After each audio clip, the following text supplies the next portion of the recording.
Matt and Greg used to interview movie stars, but now they're doing a podcast. Hey everyone, welcome back. There you go. Hey everyone, what is this? What is it? Welcome to another episode. Okay. Or, Hey everyone, welcome to another episode of Matt and Greg used to interview movie stars. Hey, I'm Matt Levitz. I'm Greg Srizavasti. And I'm Matt Levitz. It's very funny. Today's Thanks for joining the three of us. Today's episode is a very seminal one in my opinion because it's one of Matt Levitz's all-time favorite films. It is. I don't know if that makes it seminal. Yeah, the 2001 release, I think it makes it seminal. Okay. The Lord of the Rings, The Fellowship of the Ring. Before we get into classic film. Before you get into your stuff, Matt, okay. Very quickly, why is it one of your all-time favorite films? Because it's awesome. Okay. Shut up. Okay, that's Matt Levitz's review of the film. You can't argue with that review. Really. You can't argue with that review. This movie, airtight. We all know how much of a big hit this was. Before we get into all the factoids and everything, it made $871 million worldwide. And at the time, not bad. 2001. That's not a bad figure, Matt Levitz. Yeah, well, they were already locked into the other two movies. They had filmed all three of them together. So if it had crashed and burned, that wouldn't have been great because they still had these other two to go. Yeah. So fortunately, that didn't happen. Yeah. Anyway, so let me tell you who's going to be on the show. We're hearing from a lot of people on this one. We've got Sean Bean, Viggo Mortensen, producer Barry M. Osborne, What a Workshop Jack of All Trades Richard Taylor, Liv Tyler, Orlando Bloom, composer Howard Shore, Hobbits Sean Astin, Billy Boyd, and Dominic Monaghan, director Peter Jackson, Elijah Wood, and Ian McKellen. That's almost everybody. Not quite everybody, but almost. It's a lot of them. It's a big show. It is. Fortunately, a lot of these interviews are either short or they've combined, like the Hobbits. We've got all three of them together, so it's not going to be an oversized show. Comparatively. I mean, they're all oversized show. they're all pretty long. Anyways, so The Fellowship of the Ring is the first chapter of the Lord of the Rings movie trilogy. It was nominated for 12 Academy Awards, but it only won 4 of them in minor categories: music score, cinematography, visual effects, and makeup. The series didn't win Best Picture until the third film, The Return of the King. I think voters were waiting to see how it ended to see if the whole series deserved it before they gave out anything major. So the awards sort of represented all 3 films, which I do kind of get, actually. They're not sequels in the traditional sense. All 3 films tell one narrative story. So for me personally, I think of them as one movie. In the same way that a single episode of Game of Thrones or The Walking Dead is not its own standalone thing, you can only think about their stories in terms of the full season. Same thing here. This movie is one long story, just divided into 3 parts. Now, the die-hard fans of this series can probably skip past this next part because I'll be preaching to the choir. But if you're only a casual viewer of the Lord of the Rings films, and Greg, you probably fall into that category, maybe you only saw them in the movie theaters when they were first released or on HBO or wherever. Right. Then I'd like to take a minute to try to sell you on the extended editions. Each of the 3 films has an extended edition that came out on DVD and Blu-ray about a year after the release of the theatrical editions, and they are significantly better movies. They were great to begin with, but these are better. These are not cheap cash grabs by the studios. You know how like sometimes you'll see a quote-unquote director's cut of a film, which the director often wasn't involved in, where they resurrect a bunch of deleted scenes which had been taken out for a reason and put them back in when it really doesn't add anything and in fact hurts the pacing. Or maybe for a special edition of a film, they might redo the special effects so that Han Solo shoots first, as if anyone's going to believe that. No, the Lord of the Rings extended editions, which were put together by director Peter Jackson, reflect his original intention for the films. These were the versions that he wanted to make and intended to make, but he was contractually obligated to deliver the films at shorter running times so that they could be played more times per day in movie theaters. So he had to chop out things that were actually important. The scenes that were added to the extended editions really do affect the story in a positive way. For example, when the Fellowship is leaving Lothlorien, there's a scene that wasn't in the theatrical cut where Galadriel gives every member a different gift. These gifts get used throughout the remainder of the trilogy in various ways. In the extended edition, every time you see one of them come into play, you remember where they came from and you understand that it's Galadriel's foresight coming into play. Whereas in the theatrical version, these are just things that the characters happen to have on them. For another example, the extended editions have a long prologue with brothers Boromir and Faramir, where you see their father pitting them against each other, and it gives you a much better understanding of both of those characters and why Boromir did what he did at the end of the first film. Another important scene that was added is the death of Saruman, played by Christopher Lee. He's a major character in the first film, but in the theatrical cuts, he just disappears and you never see him again with no explanation. So it's kind of nice to get that. Yeah, I remember that when watching that, I was wondering, what the heck happened to him? Yeah, no, in the extended edition, you find out. But the other thing the extended editions do is give the story a greater sense of scope. For example, in the theatrical cut, you might have 2 campfire scenes in a row, and because they're back-to-back, they're just one scene.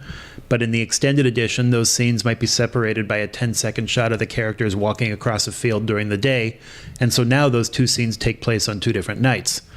Enough of those tiny little tweaks, and now you get a better sense that this journey took place over many months, not weeks, and it feels more epic. There are just way too many things like that to name, sometimes just a line or two added to a scene that gives it a touch more depth, but it all adds up to making all 3 of these films better. So take my word for it, if you haven't seen the extended editions, then you haven't really seen the Lord of the Rings trilogy. And if listening to this episode makes you want to go back and watch the movies again, or show them to your teenage kids who were too young for it at the time, hopefully now you'll choose the right version. Yes, they do make these long movies even longer, but trust me, it's totally worth it.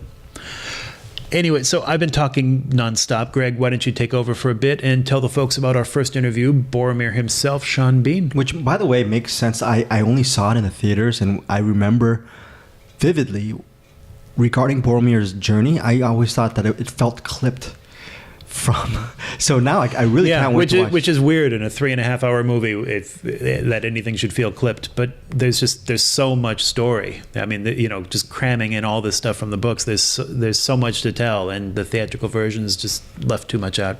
Regarding Sean Bean, Matt, before The Fellowship of the Rings came out in 2001, I was a fan of Sean Bean's work. I loved him in the 1988 film Stormy Monday, directed by Mike Figgis, starring Melanie Griffith and Sting. He was the lead in that one. That was a very, very critically acclaimed film, but years later, over 30 years later, a lot of people have not seen that film. That's a film that you should definitely check out. Very moody, atmospheric drama, Stormy Monday, that is. Yeah. So he starred in that. I mean, he was the lead in that. He also was in this critically acclaimed foreign film. I believe it's an Irish drama called The Field. That was released in 1990.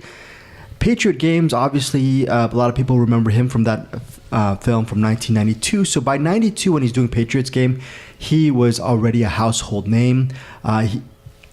Sure. As the years go by, he played Major Richard Sharp in a series of TV movies. He was in Anna Karenina in 97.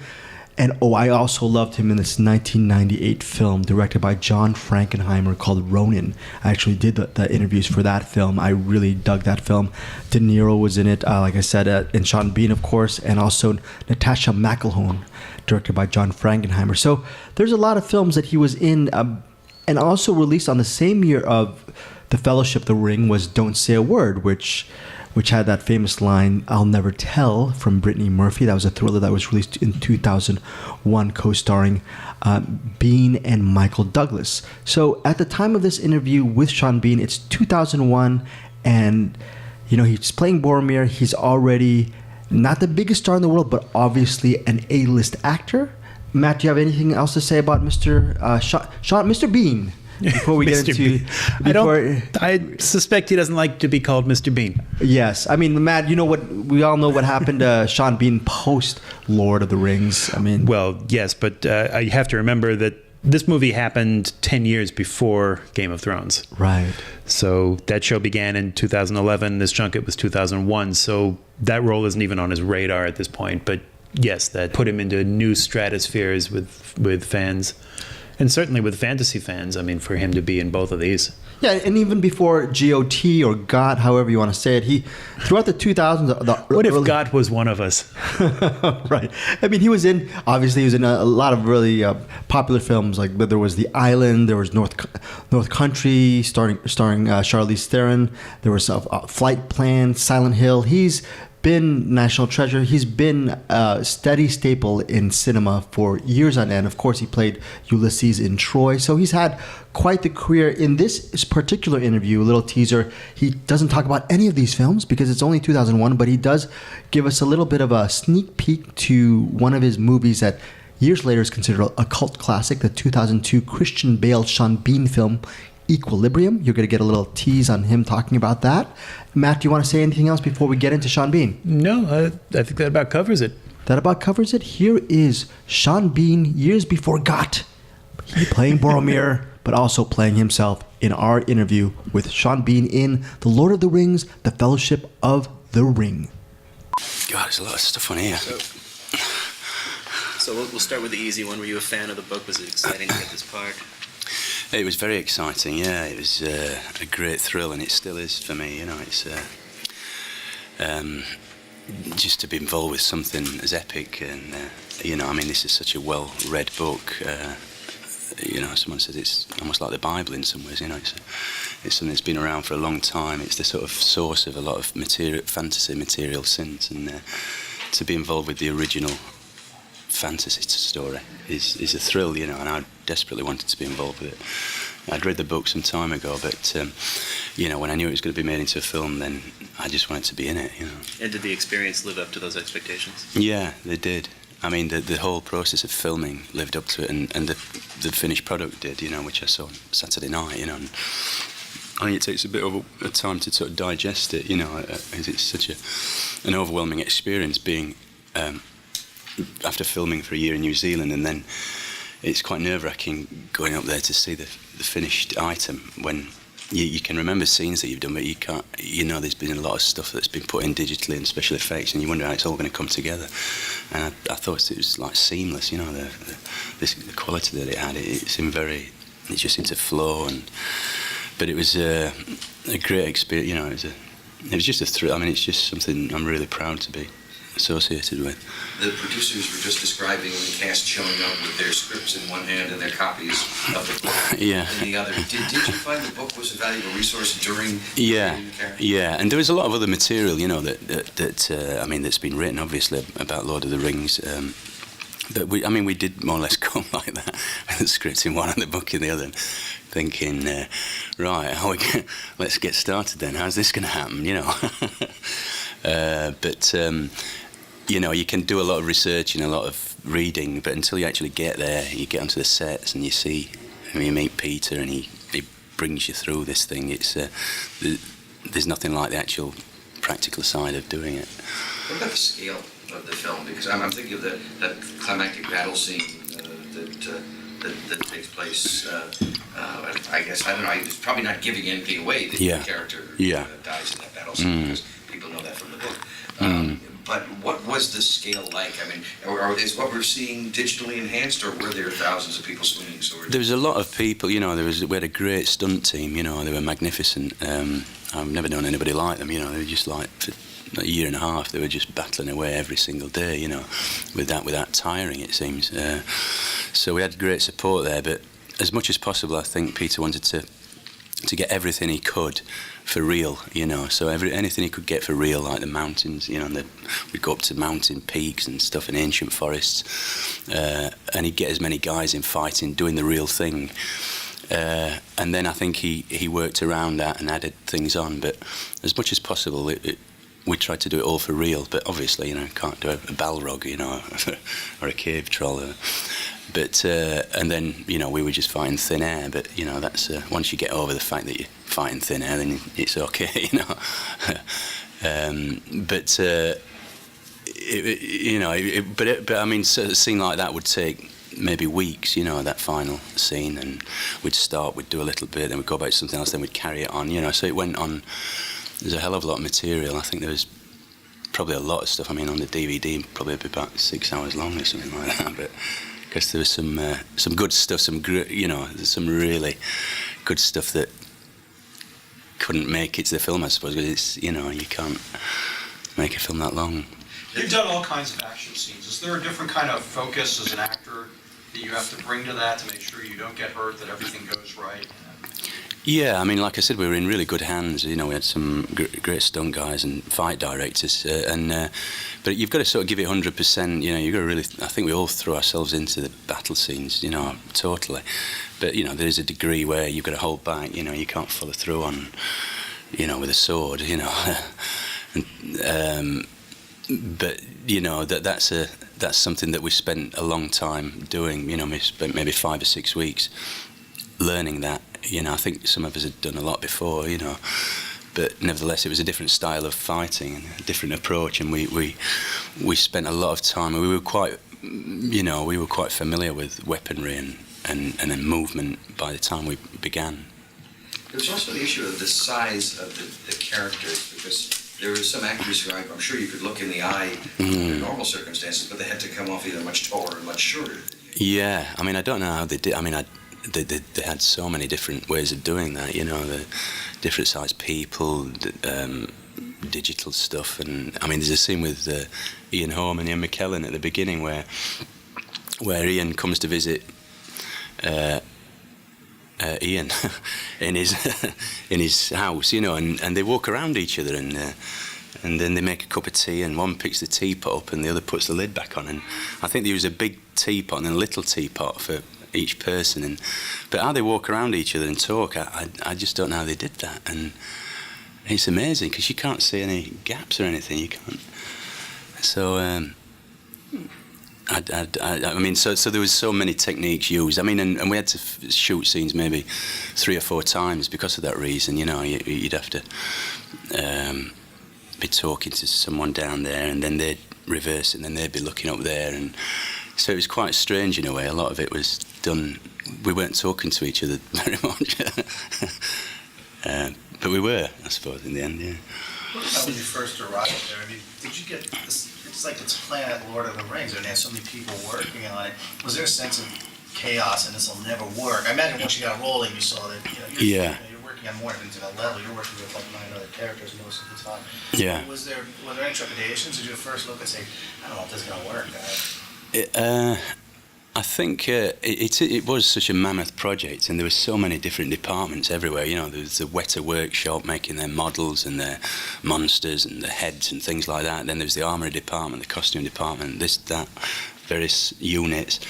And you just think, God, how's he going to pull this together? But he did, and there is that sort of feeling that you're taking on a really big project, and you don't know where it's going to lead you. But I think Peter was so clear and so knowledgeable and calm that he put everyone, he really instilled a lot of confidence in everyone, and he had such a clear vision of what he wanted that you were inspired by that. And I think that's why the characters are so well developed and so grounded, and that's where we started with the characters, I think, and with their emotions, and that was the sort of the heart of the story, I believe. And I think the battles and the effects were all complementary to that. You know, they were based around that.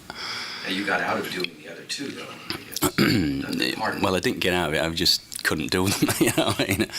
I mean, I'd love to be involved with. You know, having seen the first one now, and I just think, oh shit, I wish I could be in the other 2, but it's not to be. But you know, because it's just going to go on, isn't it, for another 2 years? But I was quite pleased that, you know, I think he was quite a well-developed sort of character, and you could see that he went on a journey, and there was a beginning and an end for him, you know, and he was there at the end, and you could sort of understand what he'd gone through, and you feel a degree of sympathy for him, even though he's weak.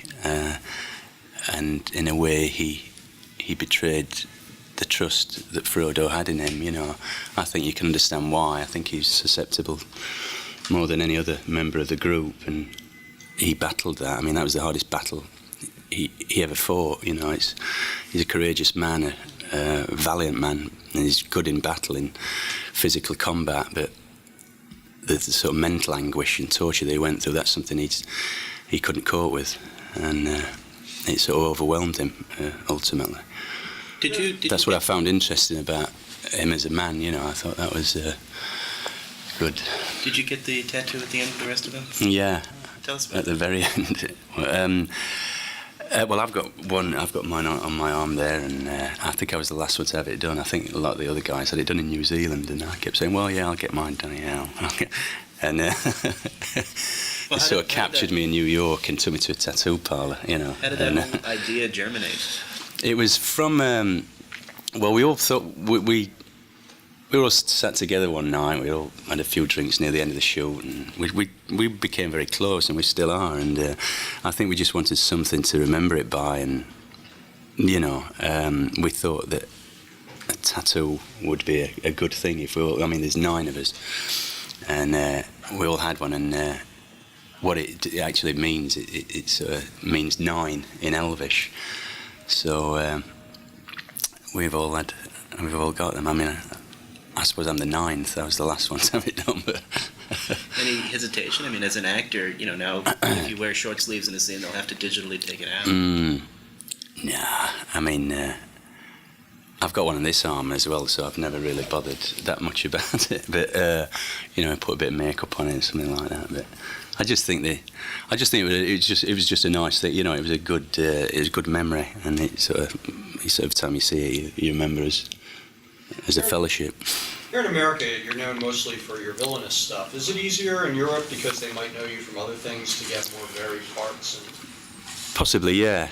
I mean, I think I've done things over there, like I did a series called Sharp and Lady Chatterley's Lover and various other roles. And I suppose over here I'm sort of seen as the villain, really, because I play a lot of villainous roles. But I mean, this film has allowed me to sort of give me an opportunity to go away from that, because I feel Boromir is a strong character, but he's also very sensitive, and he's got his weaknesses and doubts, and I think that sort of comes across. So it's good. I hope that I may be seen as a more sensitive sort of guy, rather than somebody who always gets killed at the end of the movie, and everybody's clapping. I hope they're not doing that in this one. What sort of sensitive guy are you in Equilibrium? Yeah, he's a good character. He's only a small role, but he's a nice cameo, and he's a man who wants it's a very sort of 1984 type feel to it, sort of totalitarian society that they're living in, and everything's been destroyed before, poetry, art, everything has been destroyed because it's a new start for society, and everybody's controlled, and everything's been done for the good of the community. And this man that I play can't quite move forward. I play with Christian Bale, and we're supposed to enforce, this new regime upon people, but secretly I'm still harbouring thoughts of the past and the way things used to be, and that's and I know I have to pay the price for that, because I know I won't be able to survive in that sort of society, but I'd rather pay that price than live as people are living now, or are living in that world. And that's set in the future. I mean, it's a bit hard. I mean, I'm sort of thinking 7,000 years ago at the moment. Now you're asking me about the future. But it's like I was saying, that's another opportunity for me to move away to more sympathetic roles, which I would like to sort of, do. I mean, I can do them. Accents and villains. Yeah, and British guys playing bad guys and stuff like that. But we do play them well, I mean, so it's, you can't complain, and I've really thoroughly enjoyed playing in Patriot Games and GoldenEye and Don't Say a Word, so they're very rewarding, but it's nice to, somebody to see the other side of your personality. Does it affect, though, like when people see you in real life, kind of give you a double take, oh my God, it's that villain? I don't know. Maybe, yeah, I don't know. I hope they don't think I'm really like that. All right, folks, we are back from Sean Bean. Matt Levitz, thoughts on Boromir, Sean Bean? I don't. And we're probably not going to have too many postscripts on this episode, because there was really no point in asking any of them what their next project was going to be, because the answer was always the same for each of them: The Two Towers and The Return of the King. Well, except for Sean Bean. Sorry, man, but That's what you get, Boromir. You know what you did. There have been memes and there have been things about how Sean Bean, like the late Bill Paxton, he'd always, I can't really name all the films, but how Sean Bean tends to die in a lot of his movies. Yeah, we've asked him. He's talked about it in interviews. You know, he died in GoldenEye, which we did on this show. He wasn't there at that junket, but that's another one of our back 30 or whatever you want to call them. Yeah. But yeah, he died in that one. Spoiler alert, Game of Thrones. And if you haven't seen God, it's your fault, folks. This one. This one, no. Yeah, you know, both Game of Thrones and this one continued on without him. He Yes. probably would have liked to have more paychecks, but no, they killed him. Oh, well. Well, that being said, Sean Bean has had a very solid career. We are done with Sean Bean now, and we are getting... Speaking of solid careers, Oh, more than... Yes. Viggo Mortensen is next. Aragorn. Yes, do we call him Aragorn, or do we just call him Strider? He was Strider when he was pretending he wasn't Aragorn, only in the first movie, and then in the next two, he was just Aragorn. They never brought Strider back up again. Oh, wow. Look at my lack of knowledge of is coming through. Well. And Matt's abundance of knowledge is coming through, though. Well, it's one of my favorite movies. I don't have like a Stephen Colbert level of minutia, but I've seen the films many times. I've read the books.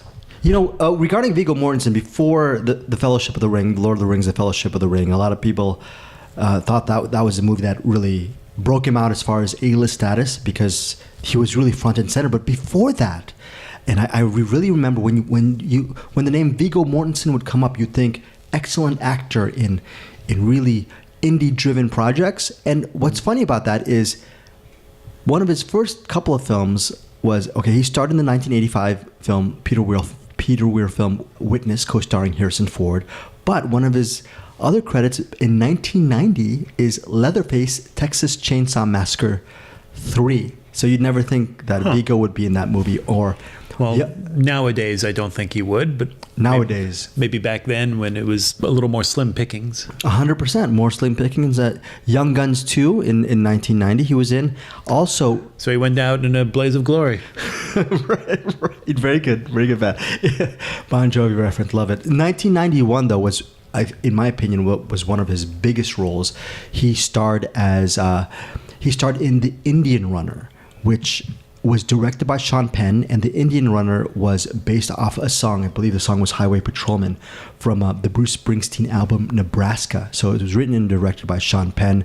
It starred David Morse and Valeria Golino and Patricia Arquette, and of course Viggo Mortensen. Mortensen from The Indian Runner received a lot of praise from that film, and then he parlayed that into starring in a whole bunch of different movies. He worked with Brian De Palma in Carlito's Way in '93. He was with Christopher Walken in The Prophecy in 1995, and then there's a whole bunch of different movies.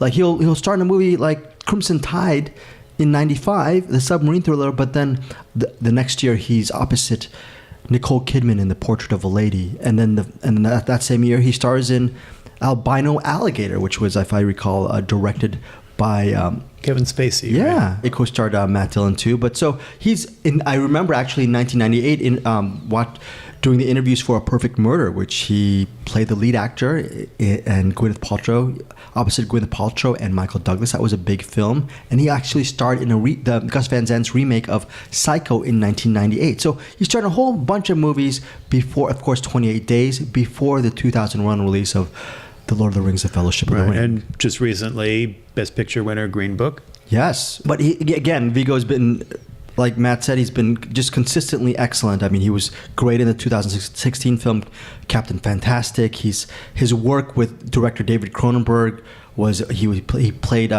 was starring in the Cronenberg film A Dangerous Method, playing Sigmund Freud back in 2011. My favorite Cronenberg collaboration with Mortensen is the 2005 film A History of Violence, and then 2 years later he starred in another Cronenberg film, Eastern Promises. And you know what? What's awesome is, even though he played Aragorn in these three films, he never actually became one of these Marvel characters. So I think I'm glad he just stayed. That's an accomplishment these days. Any actor who's never been in a Marvel film just has their own pedestal in Greg's book. In my book, in my little book, in my green book. What about you, man? What you got to say about Viggo?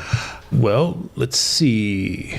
Where am I? Oh, yeah. I've got a little bit of background on his casting in this film because he was not the original Aragorn. Peter Jackson originally cast Stuart Townsend in this role. And you guys might know Townsend from the film The Queen of the Damned or The League of Extraordinary Gentlemen. Or you may not, just saying. Or you may not. He was popular back in the day. Was he though? For a minute. Though? Slightly. Slightly popular. Townsend trained for this film for 2 months, but then he only shot for 2 days. It was kind of like Eric Stoltz, remember, who was originally supposed to play Marty McFly in Back to the Future. But it quickly became obvious in both cases that they were the wrong actor for the part and it needed to be recast. Yeah. Townsend was only 26 years old, and at that age, Peter Jackson felt that he didn't convey the sense of wisdom and world weariness that Aragorn needed. So they dropped him, and then they changed up the shooting schedule to start shooting scenes that Aragorn wasn't in because they had no actor on set to play him. They quickly reached out to Mortensen, who said okay.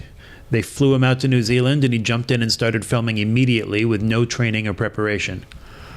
And, of course, he became iconic in the part, and it's hard to imagine anyone else playing the role. But it is interesting to note that earlier in the casting process, before Townsend was chosen, Aragorn was offered to and turned down by Daniel Day-Lewis, Russell Crowe, Vin Diesel, and Nicolas Cage. Wow, I didn't know Nicolas Cage. Can you imagine The Lord of the Rings with Nicolas Cage as Aragorn?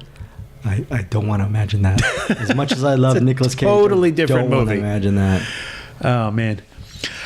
I also want to point out that in addition to acting, Mortensen also has many other creative talents, and in fact, he founded a small publishing house called Percival Press, which allows him to self-publish his own poetry, painting, photography, and music, as well as that of other poets, artists, and musicians.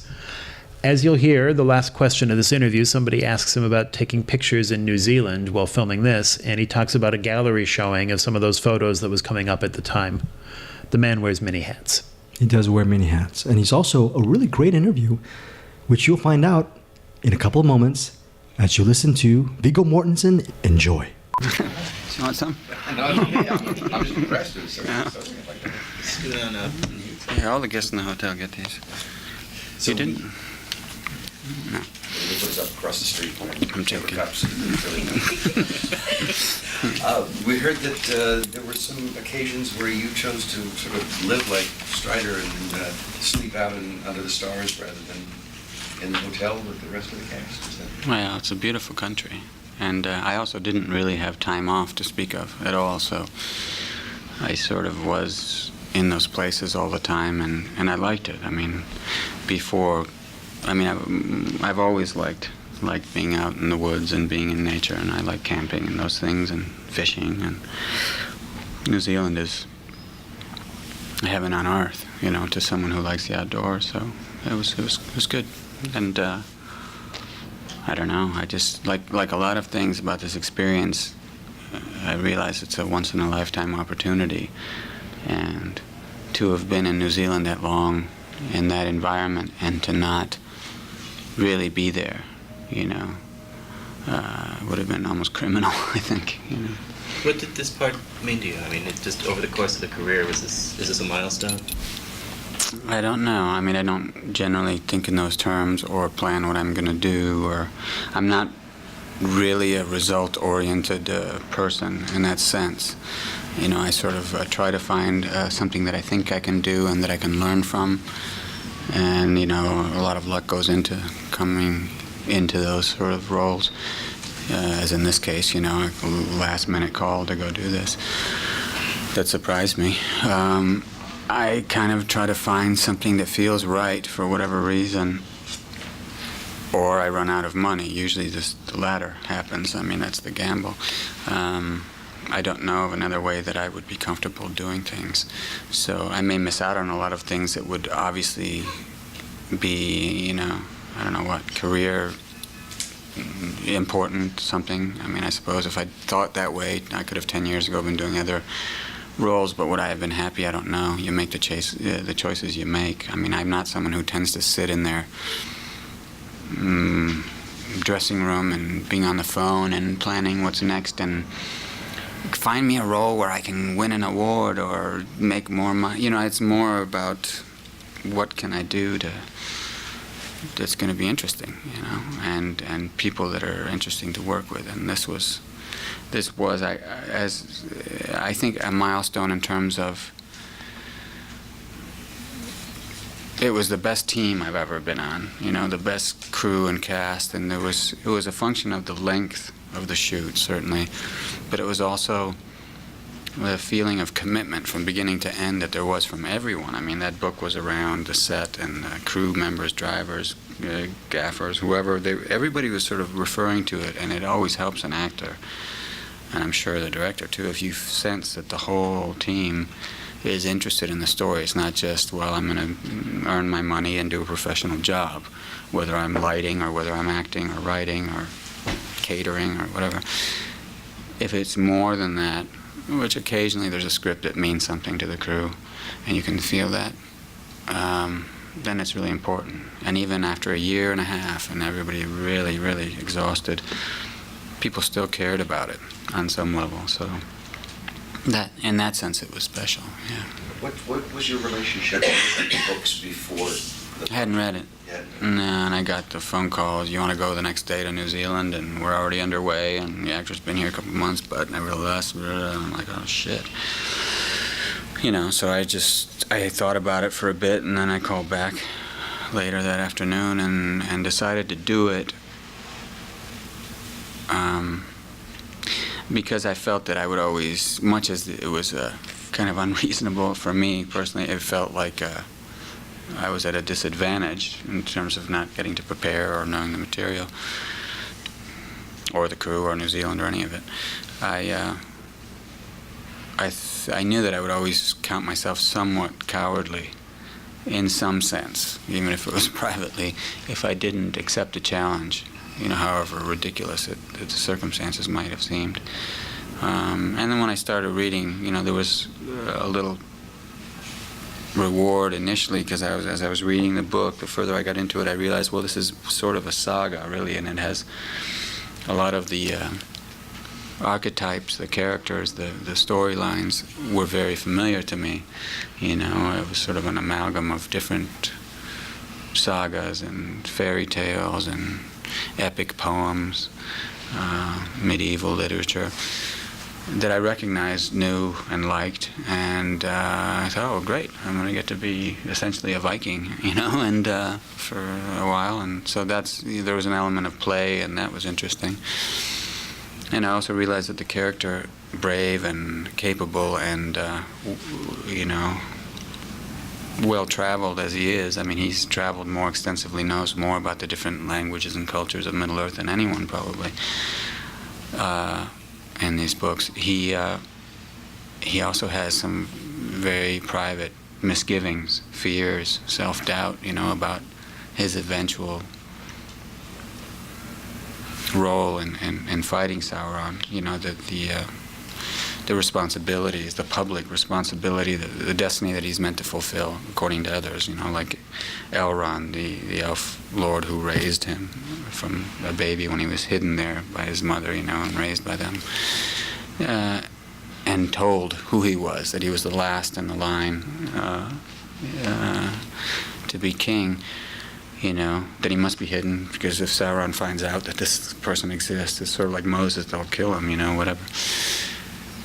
And I think, you know, he became a master at disguising himself and at really hiding who he was, not only from others, but eventually from himself.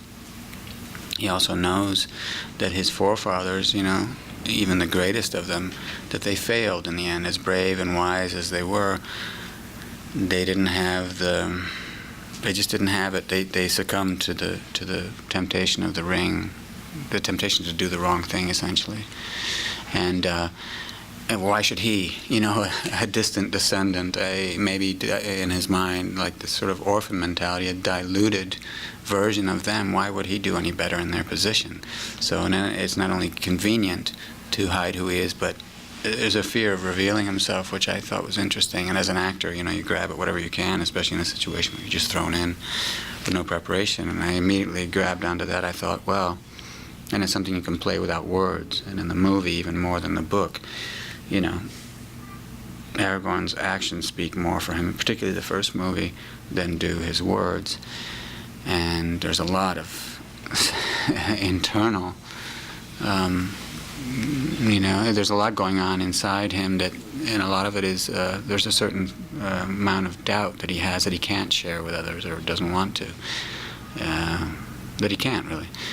And as an actor, I realized, wow, it's good. You know, he seems brave and noble and a great leader potentially and all this, but he's actually afraid in some sense, and I could relate to that. You know, I was cast, I presume, because people thought, based on other work, that I could do this. I'd never met the people that hired me. But I didn't know whether I was, you know what I mean, how it was going to go, and I think that's the character situation as well. You talked about coming in late to the project, and you replaced Stuart Townsend, I believe. Did any alarm bells go off? I mean, this is a huge commitment, and you know that there's been a little trouble on set. Do you look into that, or you just go? I don't know that was trouble. My understanding was that it was basically a mutual decision for them, and you know, I think that he, from the work I've seen him do, I think in 10 years he'd be perfect as Aragorn. And I just think they put him at a disadvantage in that, you know, he's the same age as some of these younger guys playing the Hobbits and the Elf and stuff. And it was kind of unfair to expect that I mean, you know, as Gandalf says in the book, that about Aragorn, he's not only he's the greatest traveler and huntsman of his age of the world. I mean, he's someone who's seen a lot. He's also of a race, unlike Boromir's, that has an extra long lifespan. He's much, much older than he looks, and he looks older than them even. You know, he lives to be 210 or something.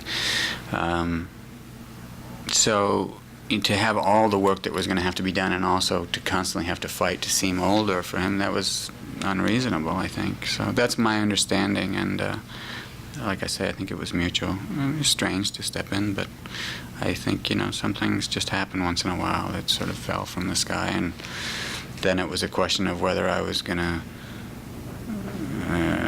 with all the misgivings and reasonable reservations,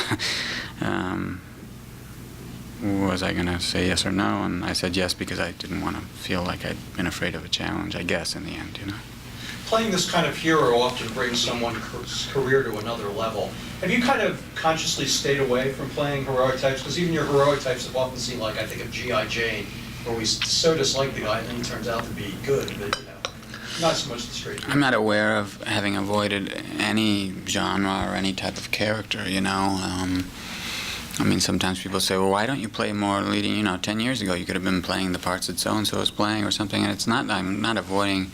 You know, you don't always have the choice. As an actor, you can say no to something, but you can't tell people to give you something. You can't say yes unless they're asking you, you know.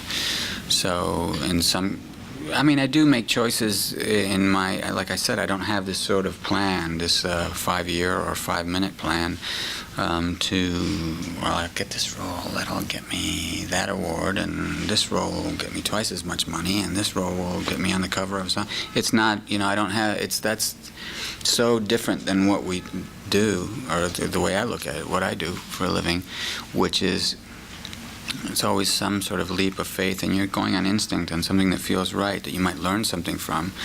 And usually there's a little, the only thing I go by is if something, if it's like decent, if it's decently written, but there's something that I'm afraid of in it, then it's probably a sign that I ought to try it, you know, and that's sort of vaguely what I do.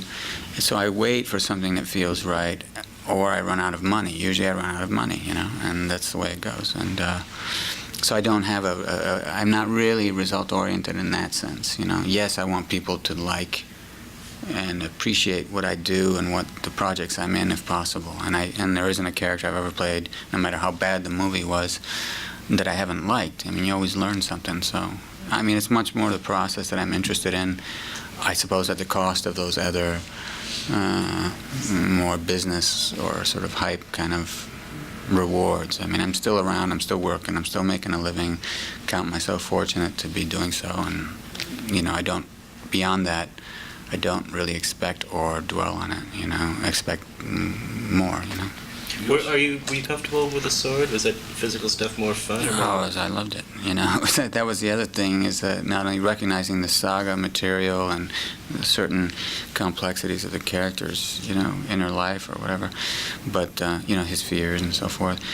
But I realized, oh well, this character in these movies is going to fight more than anyone, and I get to be, you know, doing what I loved to do when I was a little boy, which is to pretend I was a Viking, and instead of being in my backyard, pretending I was in this mountainous region, this forest with, you know, hundreds of just really outnumbered, you know, 1 against 100 sort of thing, and rescuing, you know, people and, you know, sort of saving the world kind of stuff.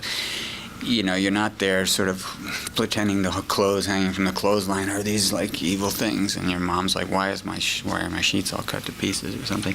But it's actually, you are in the forest, and you are, you know, you have a real sword, and it's sharp and it's heavy, and there are hundreds of scary looking things coming at you, and it's raining or snowing or whatever. It's great, you know. I mean, I guess the same way people like to go play, I don't know what, laser tag or paintball or something, but this was, you know, much, you know, it was just, yeah, it was like getting to be a kid.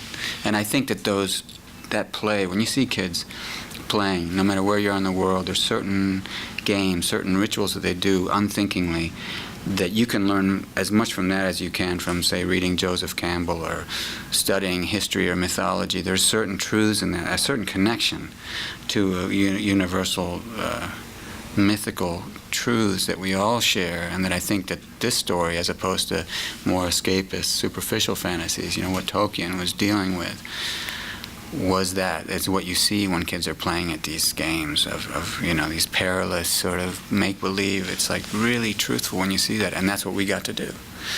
I mean, that I like. How do your other artistic endeavors, creative endeavors, inform the acting, or vice versa? I mean, do you get a totally different creative satisfaction? Are they, or do they... Well, I don't know if it informs the acting. It gives me a mental break from it, even on a set. If I sort of go off during lunch, and if I'm not fishing, or maybe I'm sort of I usually would take my camera and my fishing pole, because we were at all these great rivers and stuff, and you just get away from people and you change track for a minute, and then you come back to the set and you're like focused.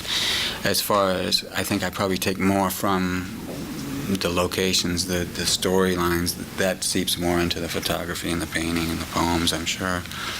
But it's different in the sense that the process, which I really care about, and the result, the finished photograph, the painting, the poem, or the mixture of all of them, is directly connected to me. It is this is mine whether you like it or not. Movies, by nature, that medium, you know, it's what I did. I mean, I had my fun. I did my work. I made those. I have those friendships now. I have those memories. It's not a direct translation of my work. You know, the Aragorn that you saw, did you see it last night? Or, you know, that's not exactly what I did, but it never is in a movie, you know. So that's. But on the other hand, the benefit of that, of working with people, rather than in a solitary way, you are driven to, you are provoked, you are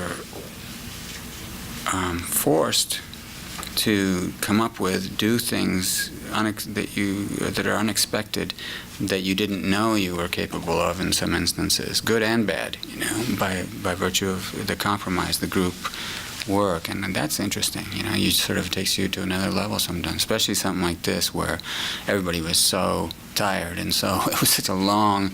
People got so exhausted that they stepped up to another level, and then interesting. You know, it can be dangerous and stuff, but but interesting things can happen, and I think that in the finished product you do get the tone. You know, the spirit of it. It's sort of there's something grounded and messy and frayed and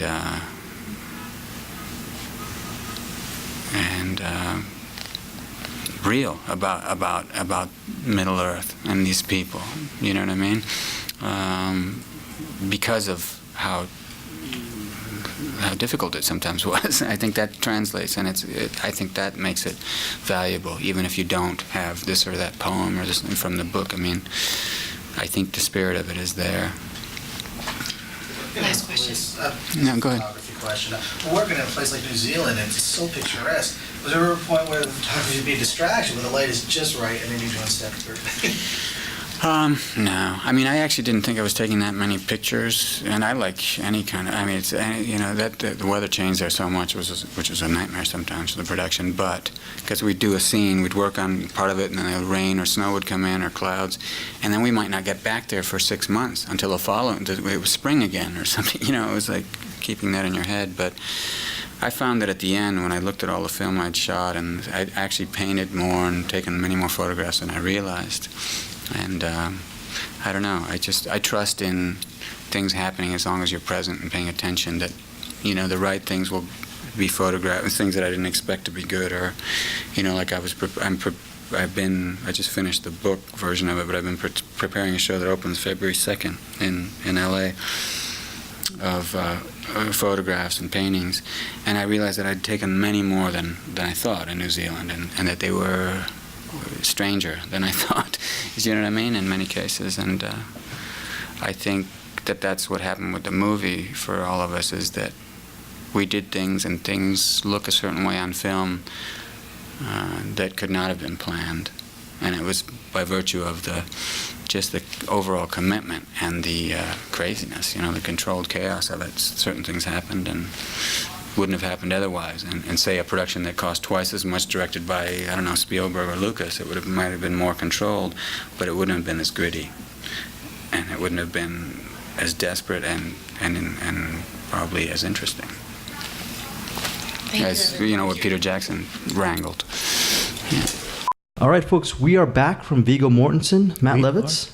Hello. How are you? You got some more Viggo stuff? I don't. You don't? Okay, well. No, like I say, they didn't really talk about anything other than Lord of the Rings for the most part, because they were filming 3 movies at once when we got them. So there wasn't anything else on their radar. It was just this trilogy. Well, next up, we have Barry Osborne, the producer, and Richard Taylor, who was the creature, miniature, armor, special makeup, and effects supervisor.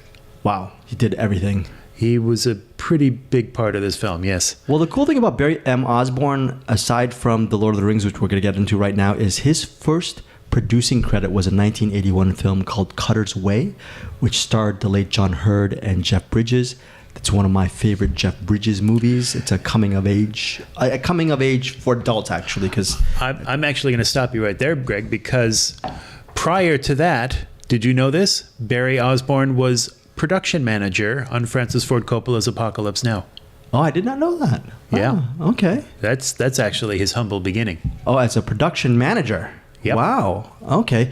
For Cutter's Way in 1981, he was an associate producer. So that was his first producing credit. His first real credit was also, he worked on Kojak back in 1976. And he also did a whole bunch of stuff, like Dick Tracy, second unit director. So he was, like you were saying, he's a production manager, assistant director before he spent an illustrious career as a producer. Yep. And I'd like to talk about Richard Taylor, if you don't mind. Yes. As we said, he is the founder and head of What a Workshop. To give just a quick list of a few of the movies that have his fingerprints on it in various departments, because, of course, he does all these different things. Obviously, The Lord of the Rings and the Hobbit trilogies. Then we've got Master and Commander, The Far Side of the World, The Legend of Zorro, King Kong, The Chronicles of Narnia, The Lion, the Witch, and the Wardrobe, 30 Days of Night, Avatar, District 9, Man of Steel, The Adventures of Tintin, Elysium, Furious 7, The BFG, Ghost in the Shell, Power Rangers, Blade Runner 2049, Pacific Rim Uprising, and Thor Ragnarok. Wow. Some really impressive titles there. What a bunch of great credits. So I have nothing more to say. I'm actually anxious to get to this. This is a good interview. Okay. Interesting guys. Well, they are interesting guys and very prolific in their respective profession. Here is Barry M. Osborne and Richard Taylor. Enjoy, folks. Can you say your names in the mic so we know? Sure. Barry Osborne. And Richard Taylor. Yeah, you can tell the difference between the Kiwi and American accent. Richard Taylor. G'day, guys.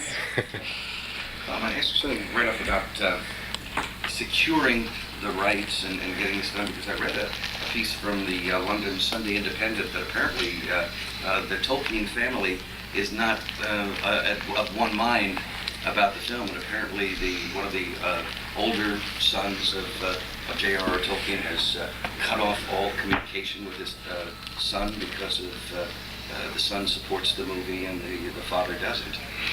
Well, I actually think in terms of getting the rights, J.R.R. Tolkien had sold the rights and cashed the check long before his sons took over for him, and the rights were acquired by Saul Zaentz. And then Saul Zaentz, when Peter decided to make Lord of the Rings, he was originally making another movie, and Miramax said, well, since that movie fell over, which was King Kong, what would you like to do? And he said, Lord of the Rings, and they secured the rights from Saul Zaentz, basically. In terms of the Tolkien family, I'm sure when they see the film, they'll really be excited by it. I think we really Peter did a great job in bringing Tolkien to life on screen.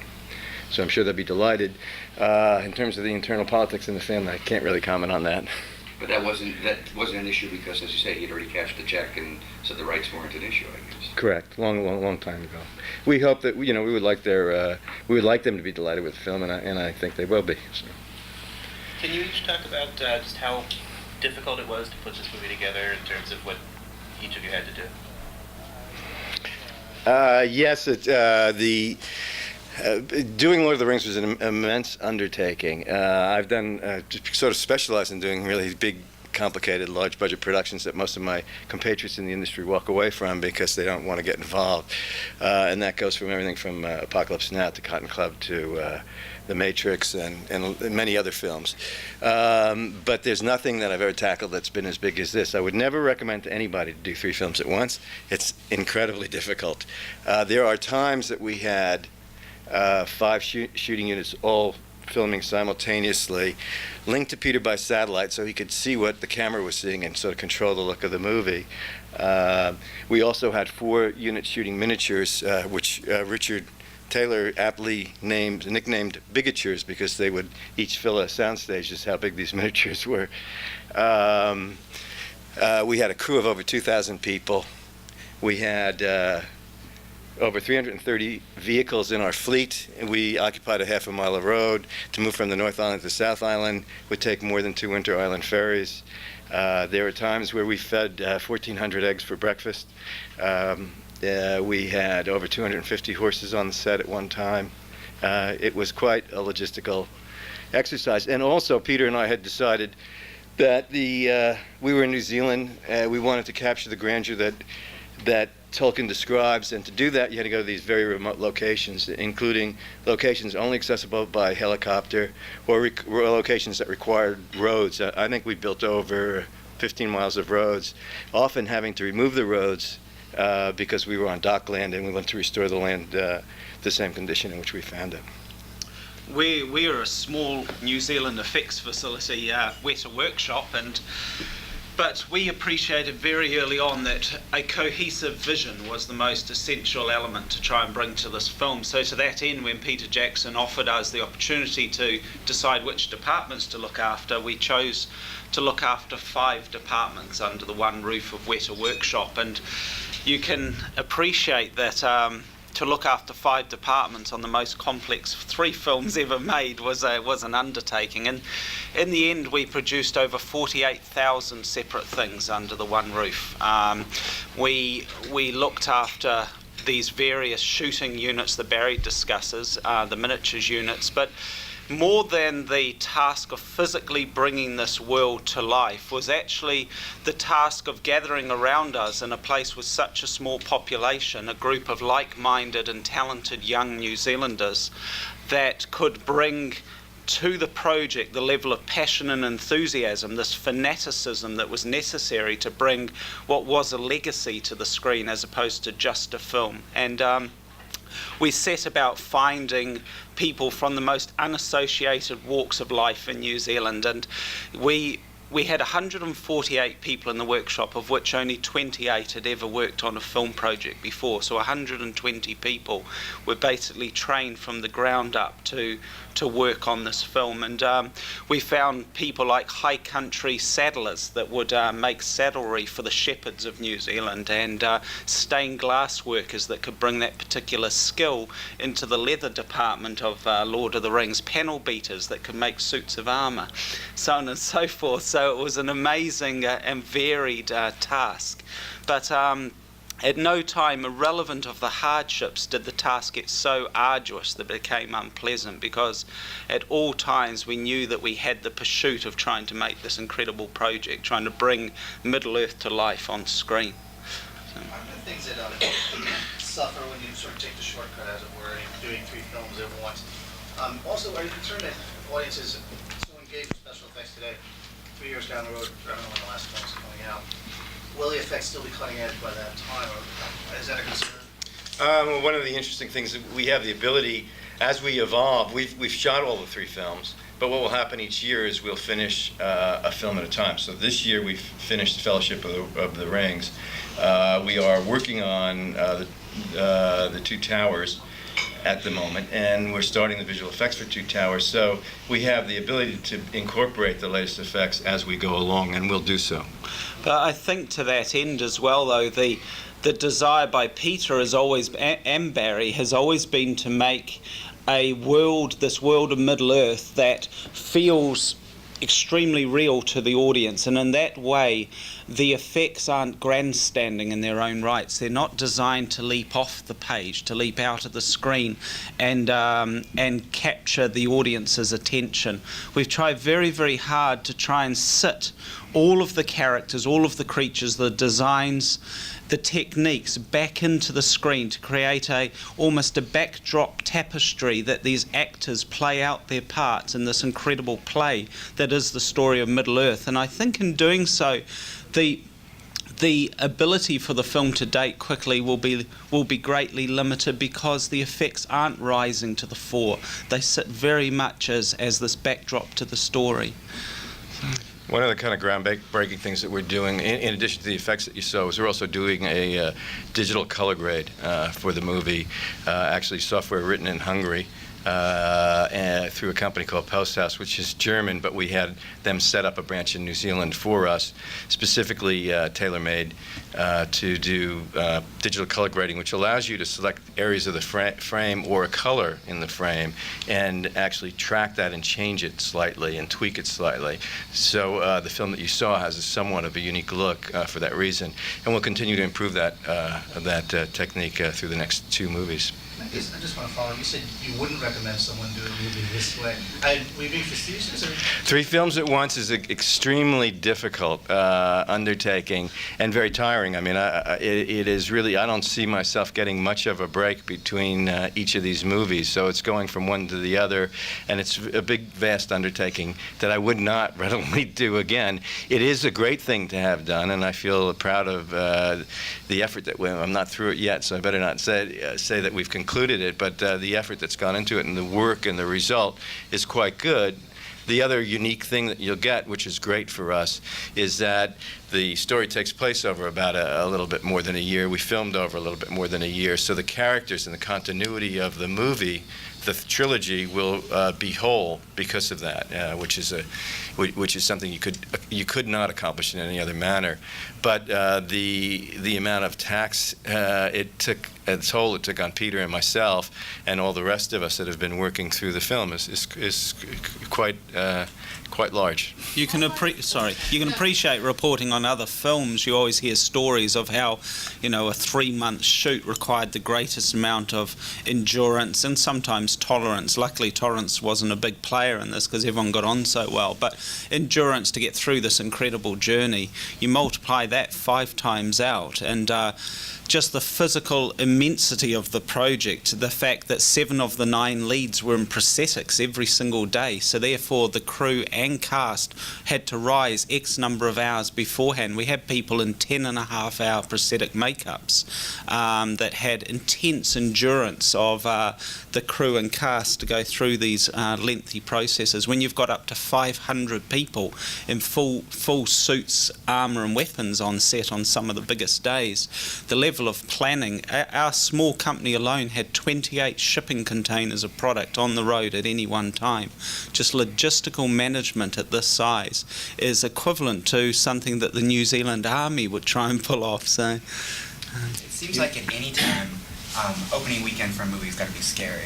But with a movie like this, where it's not really opening weekend for just this movie, but for 3 movies, can you talk a little bit about how you're feeling coming up on that and whether you're nervous? Well, you really don't allow yourself the luxury of worrying that much about it because you can't. Yeah, there's a lot riding on opening weekend. We're very proud of the movie, and we have the greatest expectations. I think we really achieved something that will appeal to a wide-ranging audience. But of course, there's so much riding on it that if you took the time to sit back and reflect on it, you probably wouldn't be able to sleep. I have no idea what happens in the next 2 movies or the next 2 books, but it seems to me that usually when somebody goes to make a sequel, the audience expects, well, all their favorite characters will come back. And I don't know if that happens to all the favorite characters, but I have a feeling Kate Blanchett, we might not see her again. Is that kind of different? It's more you're telling a real story, like almost like a TV miniseries, or 1 movie instead of 3, a movie and 2 sequels? Well, really, the genesis of the work is Tolkien's trilogy, so it has the integrity of those novels, and we're telling that story. So those familiar with the novels will know who comes back and who doesn't. We have the ability, and will, I'm sure, refine each movie as the year goes on. As each year goes on, that we're cutting that film, just as we did on film 1. We shot a lot more footage. We shot over 5 million feet of film for all 3 films, which is quite a bit. We had a cut of film 1 that was 4.5 hours long early on in the stage. So throughout the year, you're making choices of what do you keep, what do you lose, and how is it playing for us, really.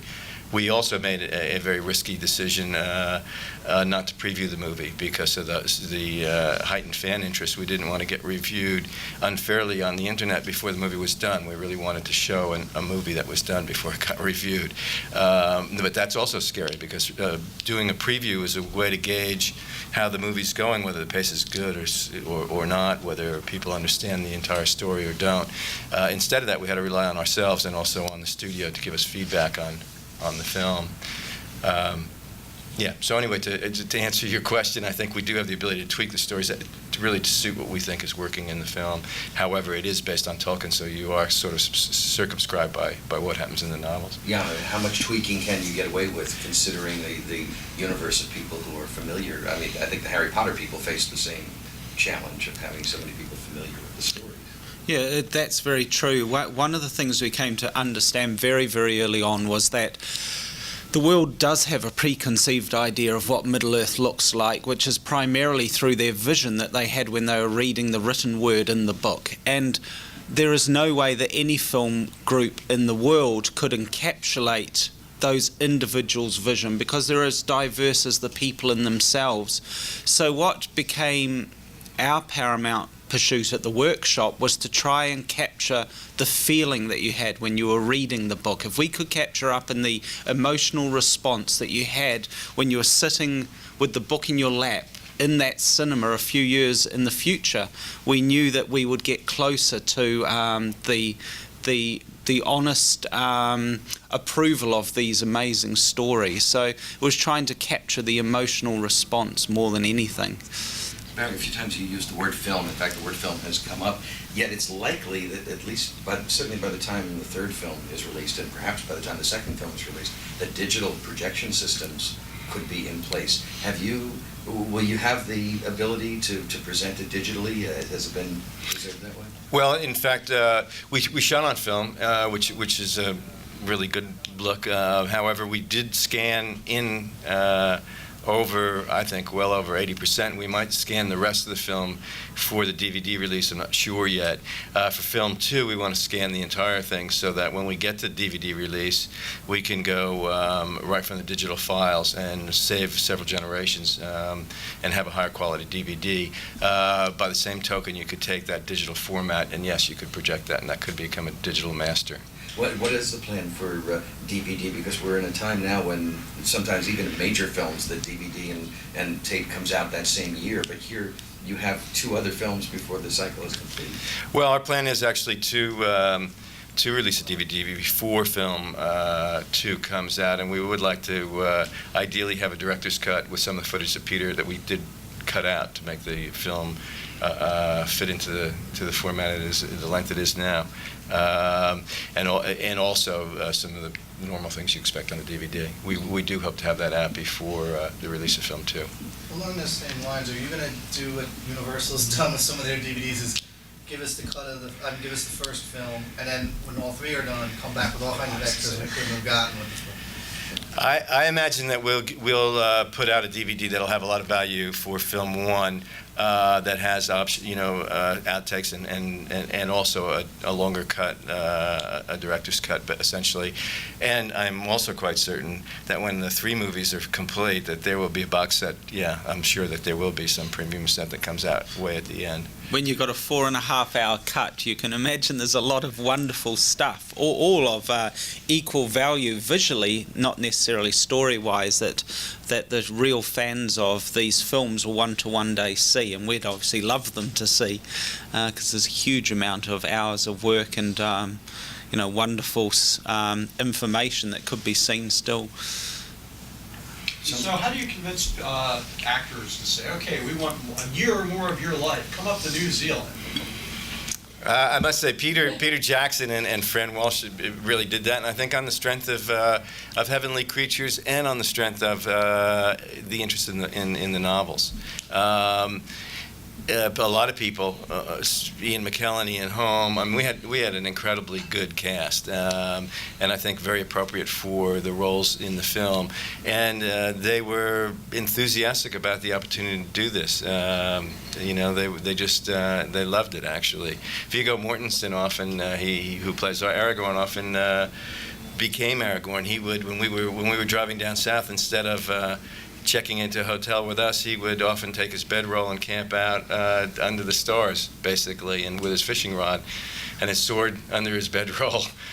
He lived the role. So I think, in general, the whole cast were like that dedicated and really, really enjoyed making the movie. And it must be noted that the project would have been impossible if the cast had been difficult. These people threw themselves into this, bought into the sort of unusual filmmaking psyche in New Zealand, and really appreciated the fact that the crew treated them as if they were just part of the crew. It became very much an easy relationship between everyone, and there wasn't an actor involved that didn't make life for the technicians as pleasant as possible. They came to appreciate that this was a huge endurance journey on this long path to get to the end of this film, and so therefore set about from day one in making it as pleasant for everyone as they possibly could. We were blessed, weren't we, really? It was incredible. Yeah, it was. Weta Workshop was at the pit face of that process, because every morning you're dealing with these actors at a fairly intimate level, trying to get them into prosthetics and armour and weapons. And 15 months of principal photography, we never had a single complaint, a single problem, and it was just delightful, basically.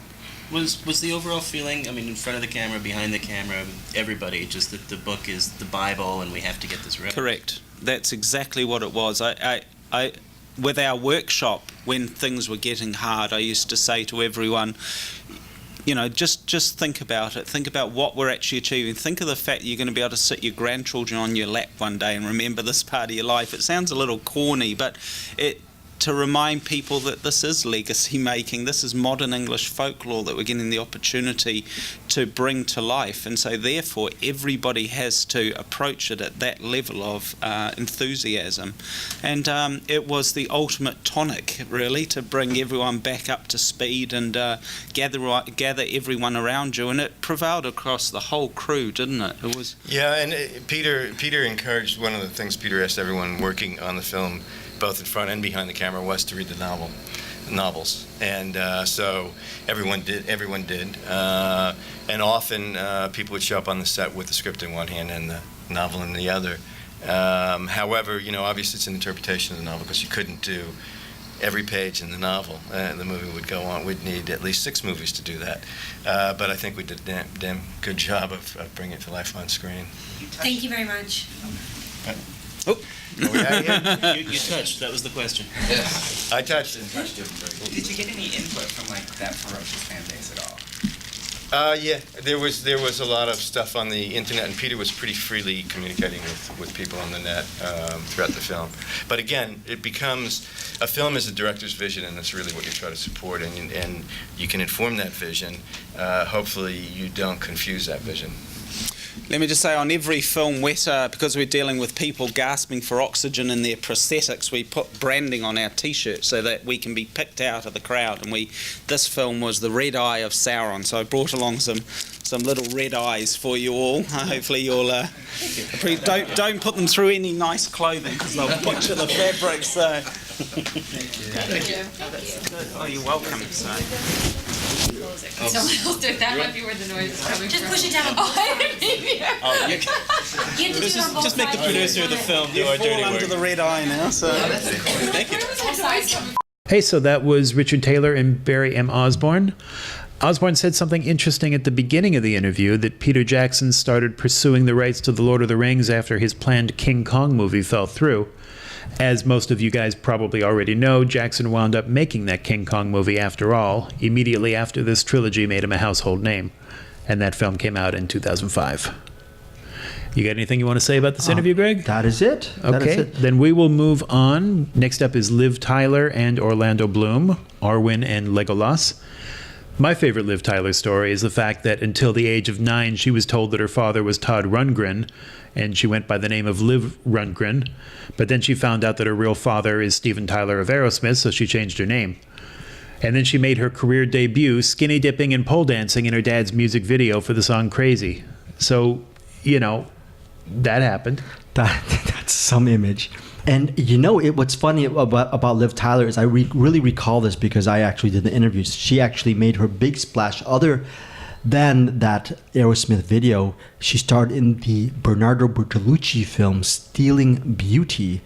That was one of her first films. That was in '96. Prior to that, she also starred in Silent Fall and Heavy. She received some really good press for Heavy. And before The Lord of the Rings hit, she started in Inventing the Abbots, which was also a good movie. She had a small role in Oliver Stone's U-Turn in '97. She worked with Robert Altman in one of his last films, Dr. T and the Women, in 2000. She was also in this movie called One Night at McCool's, which I recall really not liking, but doing the junket back in 2001. But yeah, we didn't have to like movies when we were doing the junkets. Yeah, we didn't. But we liked. She's always been likable. I've actually post Lord of the Rings, I've interviewed her a couple of times. There was a movie she did back in 2010 called Super, directed by James Gunn, which I really enjoyed. Rainn Wilson, right? Yeah, Rainn Wilson. Yeah, so I interviewed her for that, and she's always been great. Here is and Armageddon, of course.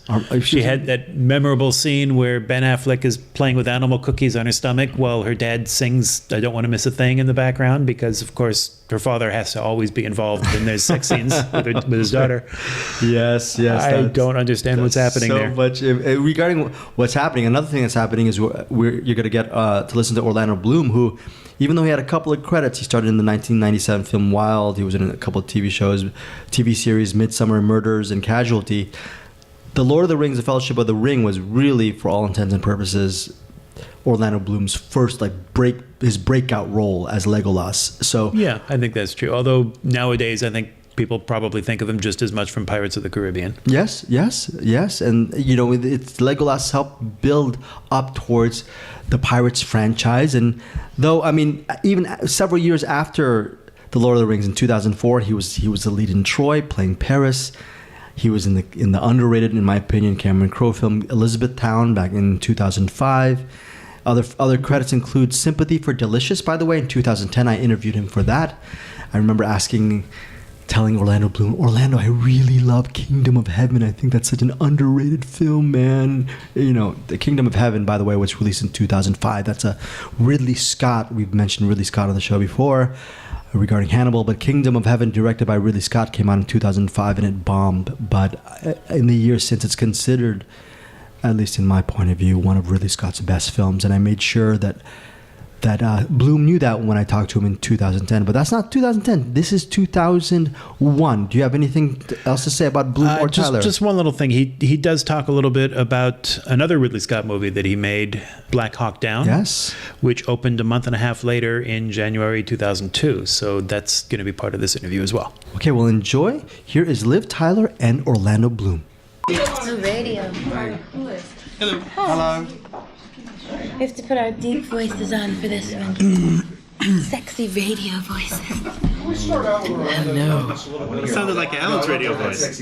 Why I got into acting? Good afternoon, ladies and gentlemen. Right up into the mic.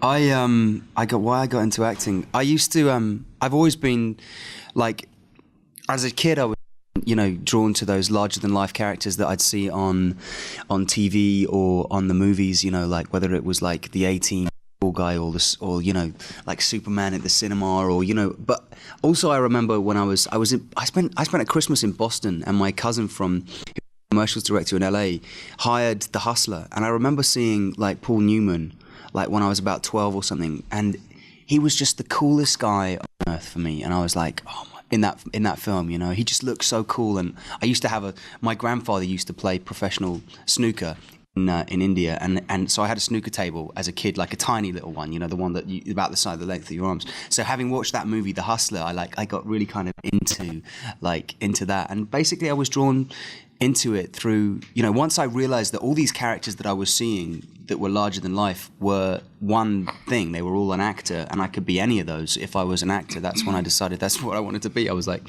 well, that's for me, mate. It was that kind of, if I'm an actor, I can be any of these things.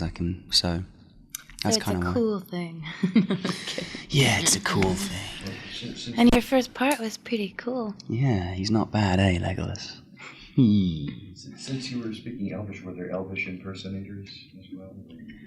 Elvis. Yeah, Elvish impersonators on the set? No. The thoughts occurred. There will be soon. That was supposed to be a joke, I think. I know. Yeah. Sorry. I remember when we talked to you for another film a few months ago, you mentioned going out with your ears on or forgetting that you had your ears on. Yeah, that happened a couple of times. Yeah, was that, Well, especially if we got a few hours free and I got to go home for lunch or go do some shopping or something, that would be very embarrassing. Was it, but were they comfortable enough so you wouldn't notice? They were gelatin, and they were very delicately, it took about an hour applied, and they were glued on very heavily, so they were comfortable when they were on. They didn't really itch or anything, but coming off... And then they were hand-painted, airbrush painted. Yeah, airbrush. Which isn't fun at 5 a.m. to have red airbrush paint blowing in your ear. But the hard part was taking them off, actually, because the glue was really powerful, so I would have kind of raw ears sometimes. Yeah, all the actors on Lord of the Rings would be like in bars, in picking. The hobbits would be picking their feet, and the elves would be picking their ears. And, we'd have glue for and the humans weeks. would be picking their noses, but that's because they're dirty and human. That was a joke too, but it wasn't funny either. That didn't go down well because that's an on-set joke. That was between Aragorn and me, Viggo and me. He'd say, "Oh, well, you're an elf, so you can go and wash your hair," and I'd say, "Well, yeah, well, you're a human, so you need to go and wash your hair. Go and wash your hair." Also, keep in mind, we're radio, we can't laugh at. Oh, right. So we smile. We're not, oh, you smile. You're laughing really loudly inside, right? Yeah. One of the images that we got from the producers, too, were people showing up with a copy of the script in one hand and a copy of the book in the other hand, absolutely.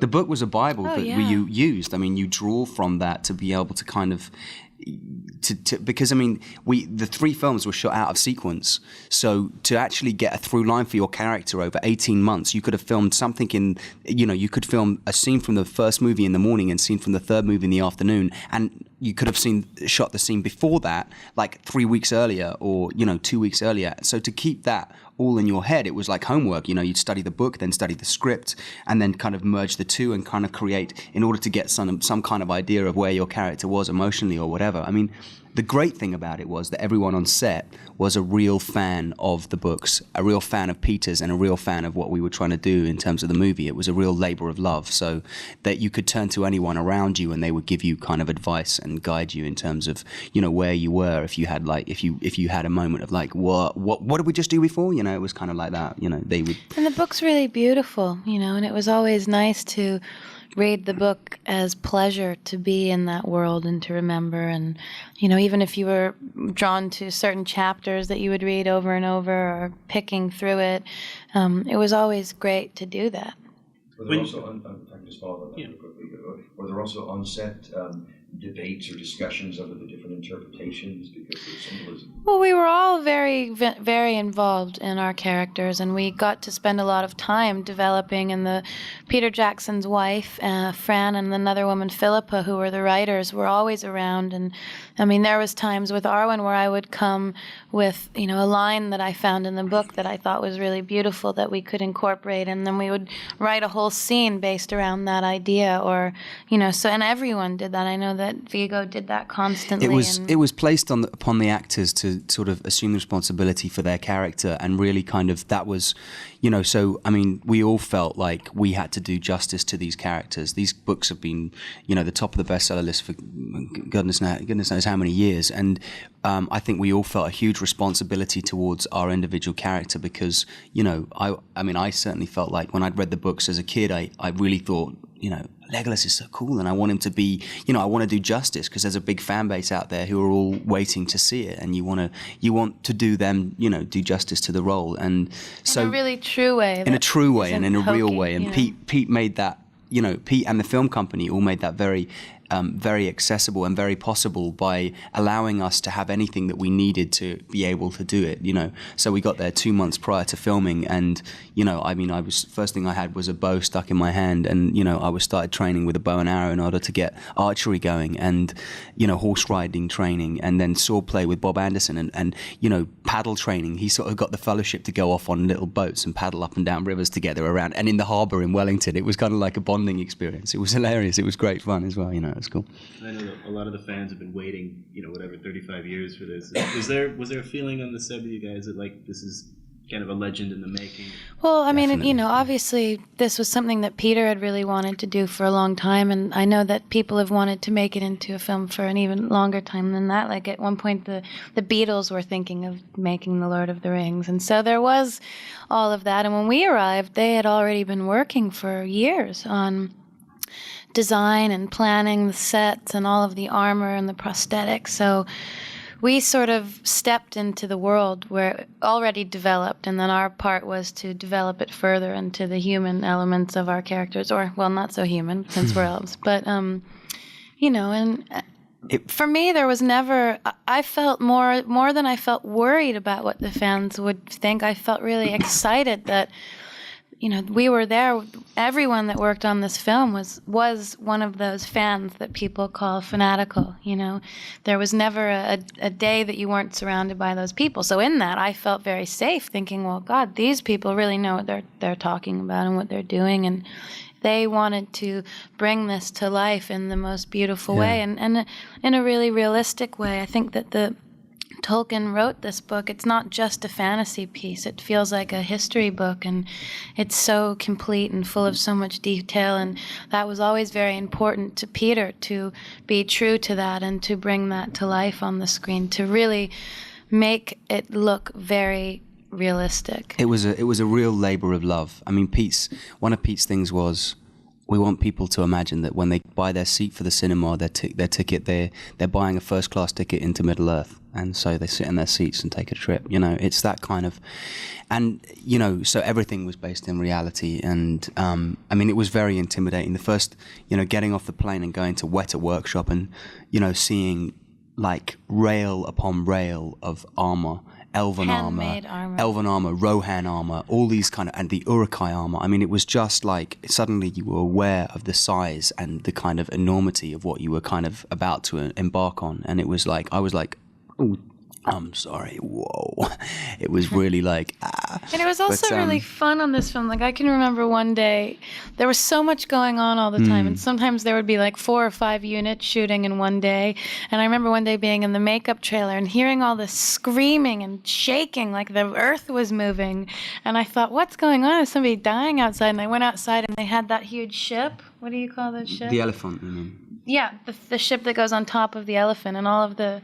Yeah. Was it the Uruk-hai or orcs? Yeah, the Uruk-hai. The Uruk-hai are on And top, orcs and as they well. were shaking and screaming, and they were shooting this orcs, piece in the parking lot next to the cars that they would then add into, and it was outrageous to see that, to see how organic it was and kind of free.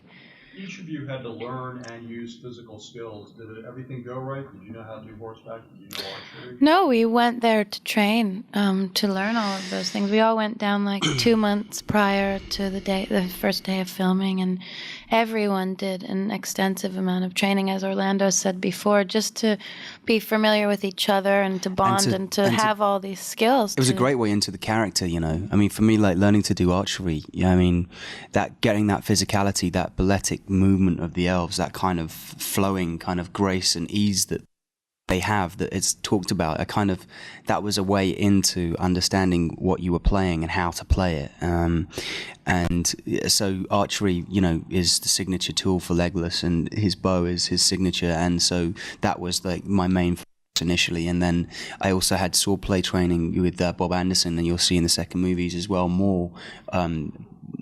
I have a couple of white knives that I had to have some kind of cool elven style movement, which is like, because the elves have this sort of fighting style that's based on sort of ancient European and Asian martial art styles. It's kind of like a blend. It's like their own style, but essentially, it was all a great way into your character. So it was a positive thing and fun. It was real boys' own. I mean, learning to horse ride as well. I mean, I have a sequence in I think the second or third movie where I'm cantering up to the camera. I had to let go of the reins and fire an arrow at full tilt.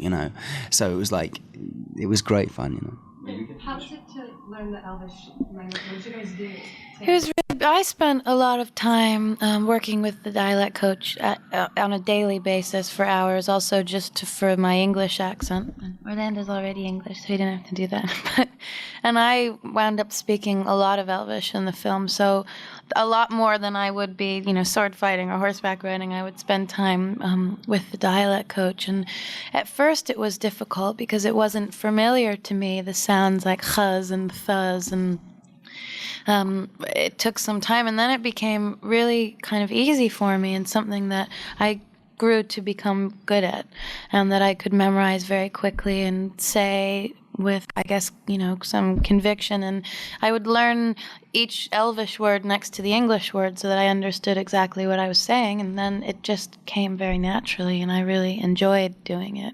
And I remember the first time we went back to do some pickups, and Peter showed me on a little portable DVD a scene where they'd put in temp subtitles underneath, and I got goosebumps everywhere because I thought, to see myself speaking in another language was really exciting. Yeah, it's, I mean, I signed up to that project to work with Ridley Scott. It was like, I had no idea what I'd be signing up for, but it was, I think it's very incredibly different. It's a real documentary style kind of project. It felt like it's based on the events that took place in Somalia in '93, and I play the youngest and greenest of the Rangers who's brought over and has a terrible accident that leads to kind of the part of the downfall of the mission. The Ranger Code of Conduct is never leave a man fallen or down, and I'm the first man down. I fall from a helicopter, and so they have to take care of me and take me out of there, and it led to, all sorts of chaos, which we kind of, you may know about from the press stuff at the time. But it was a totally different experience, very worthwhile and valuable to me, and I think I'm yet to see it. I'm seeing it next week when I arrive in London, so I'm looking forward to it. But I think it's going to be something to be very proud of, and Ridley's very excited by it. So. Do you get a sense the studio's treating it differently in the wake of I think that, of course, there was a lot of thought went into what they should do with that, because I mean, in the wake of the, after September the 11th, a lot of thought went into whether it should be released and when, and I think they felt that these guys, they could bring the movie forward. I mean, these guys are real heroes, and the boys on the ground who had to kind of deal with everything were real heroes, and that's we're looking to that at the moment, aren't we? Thanks, guys. Liv, I couldn't help noticing your ring. I'm wondering, did you set a date yet? No. It's really hard to plan. No.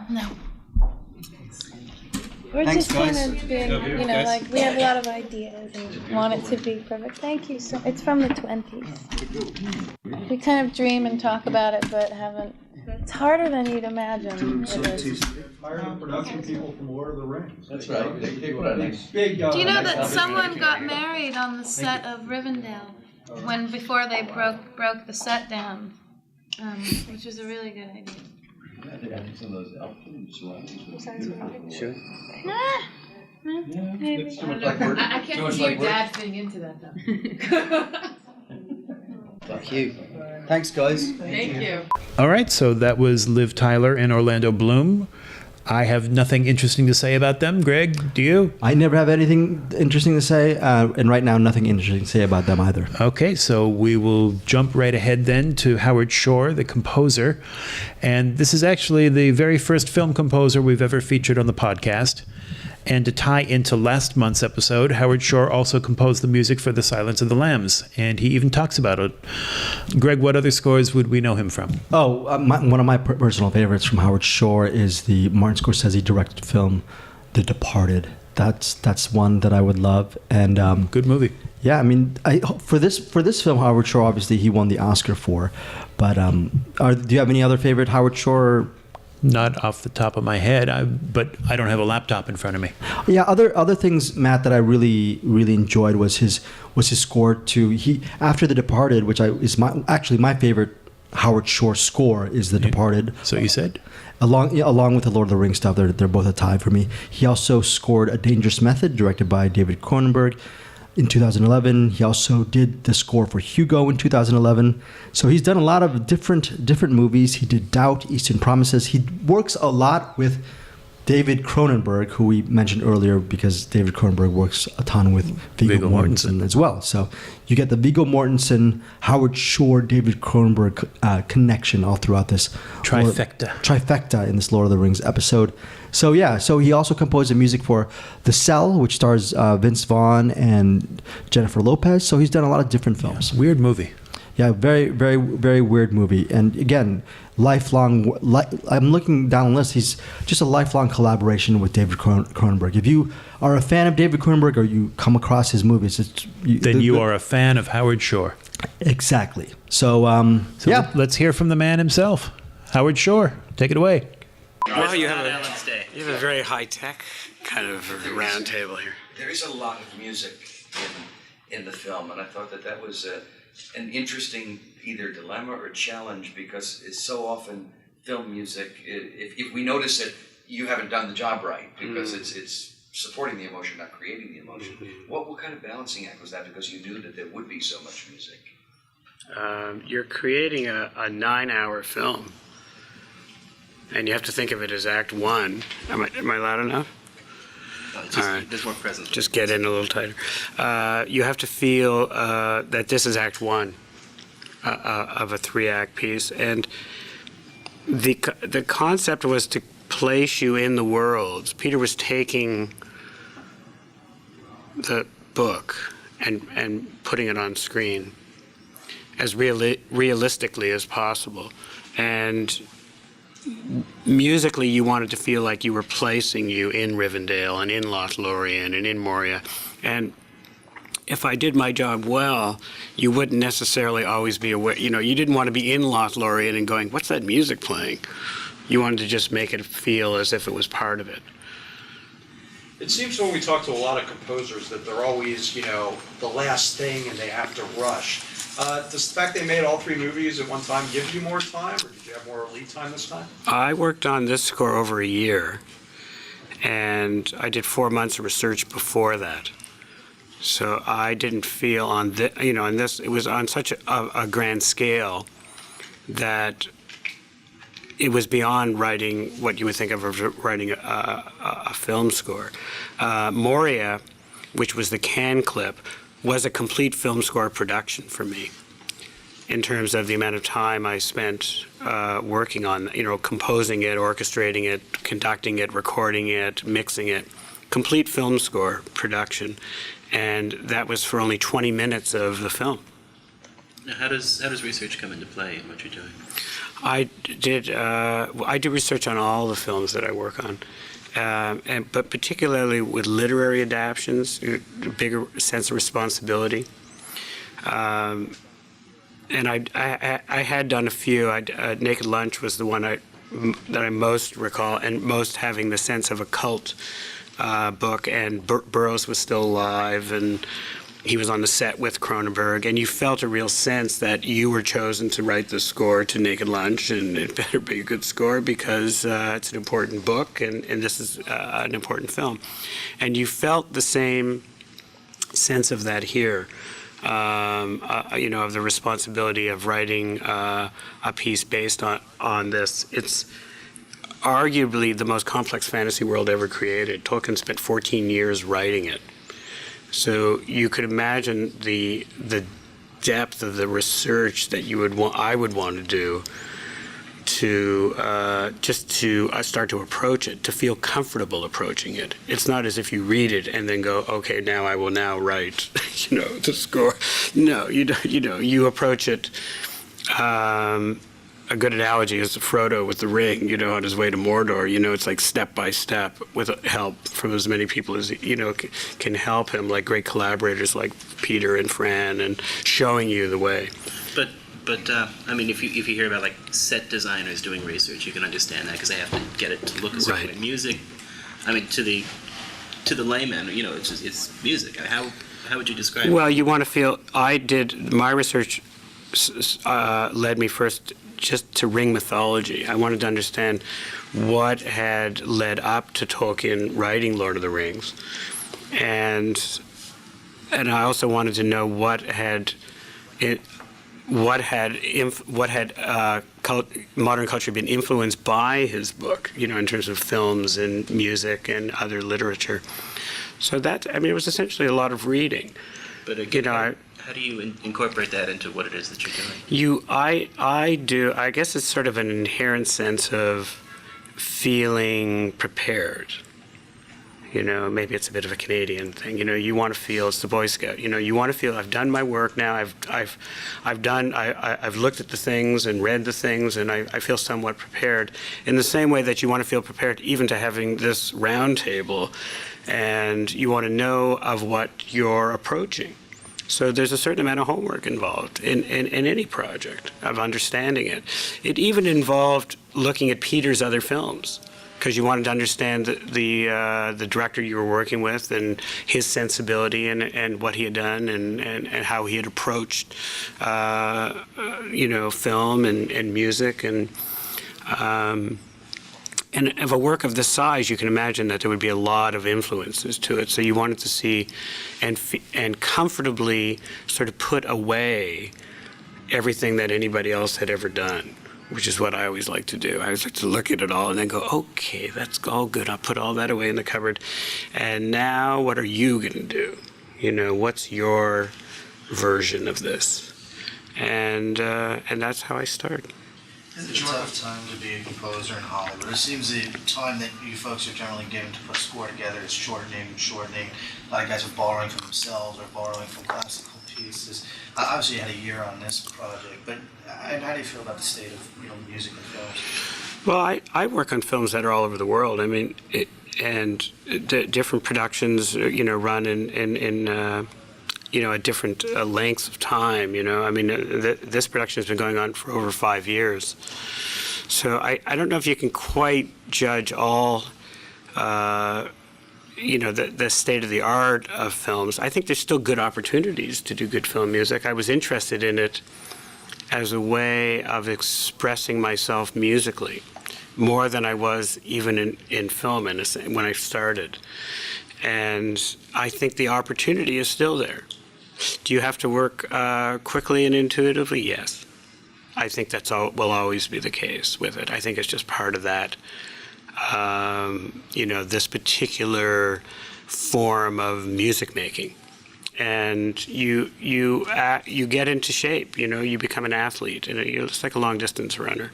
You can't run the 26 miles the first day, but you learn to do it. And after a certain amount of time, you get better at it. You learn to express your ideas well and concisely, and Can you, when you're listening, because sometimes I know this composer, it's like, he's done great work, I watch him, it's like, this score sucks. I mean, can you sometimes hear it yourself when you're watching and determine, like, what were the circumstances? I'm not sure the question. What's the... Well, sometimes I'll go in and I know this composer and I know their work, and they've done great work, and I watch it and it's such a lackluster score, and I usually I see. to them, but I attribute to the shortening of the time period and their inability to really get in and express themselves and explore the material. It could be the film, it could be the work too, the film itself, because you can only write based on the film. As I was saying, like Lord of the Rings is so inherently detailed and interesting. Like, you could do a movie of Lothlorien, and it's a small part of this film. When you go to other scripts and you start working on other films, you can only write to what is on, what's in the drama of it, And you can write music based on subtext, but on some dramas, they're only, some of them have much more subtext than others. Like Silence of the Lambs had great subtext. It had great acting. I think maybe certain actors do that. They give you more, but it also was a good script. Harris wrote a great book. It had a nice backstory to it, and it had some depth to it. And Foster and Hopkins were great too, so they created a lot of depth to it too. So you could write a little deeper. You could go into, you could go into things that were inherently more interesting musically. On other films, you can't do that. You can only write to what's in the film musically, or else you can do damage to it. With that in mind, what's your signature on a piece of film music? Because I can't think of, I think of, you mentioned Silence of the Lambs, but I Crash on one extreme and Lord of the Rings on the other. And, right. Is there a through line? Is there a thread that you see in your music? Well, my whole background has been in theater, repertory theater. I grew up doing that as a kid. And I've always been part of a group, and I understood repertory theater and improvisation, and it's part of what led to doing. I did television and radio for years and all that. So working on film, you think of as repertory. Yes, you're an actor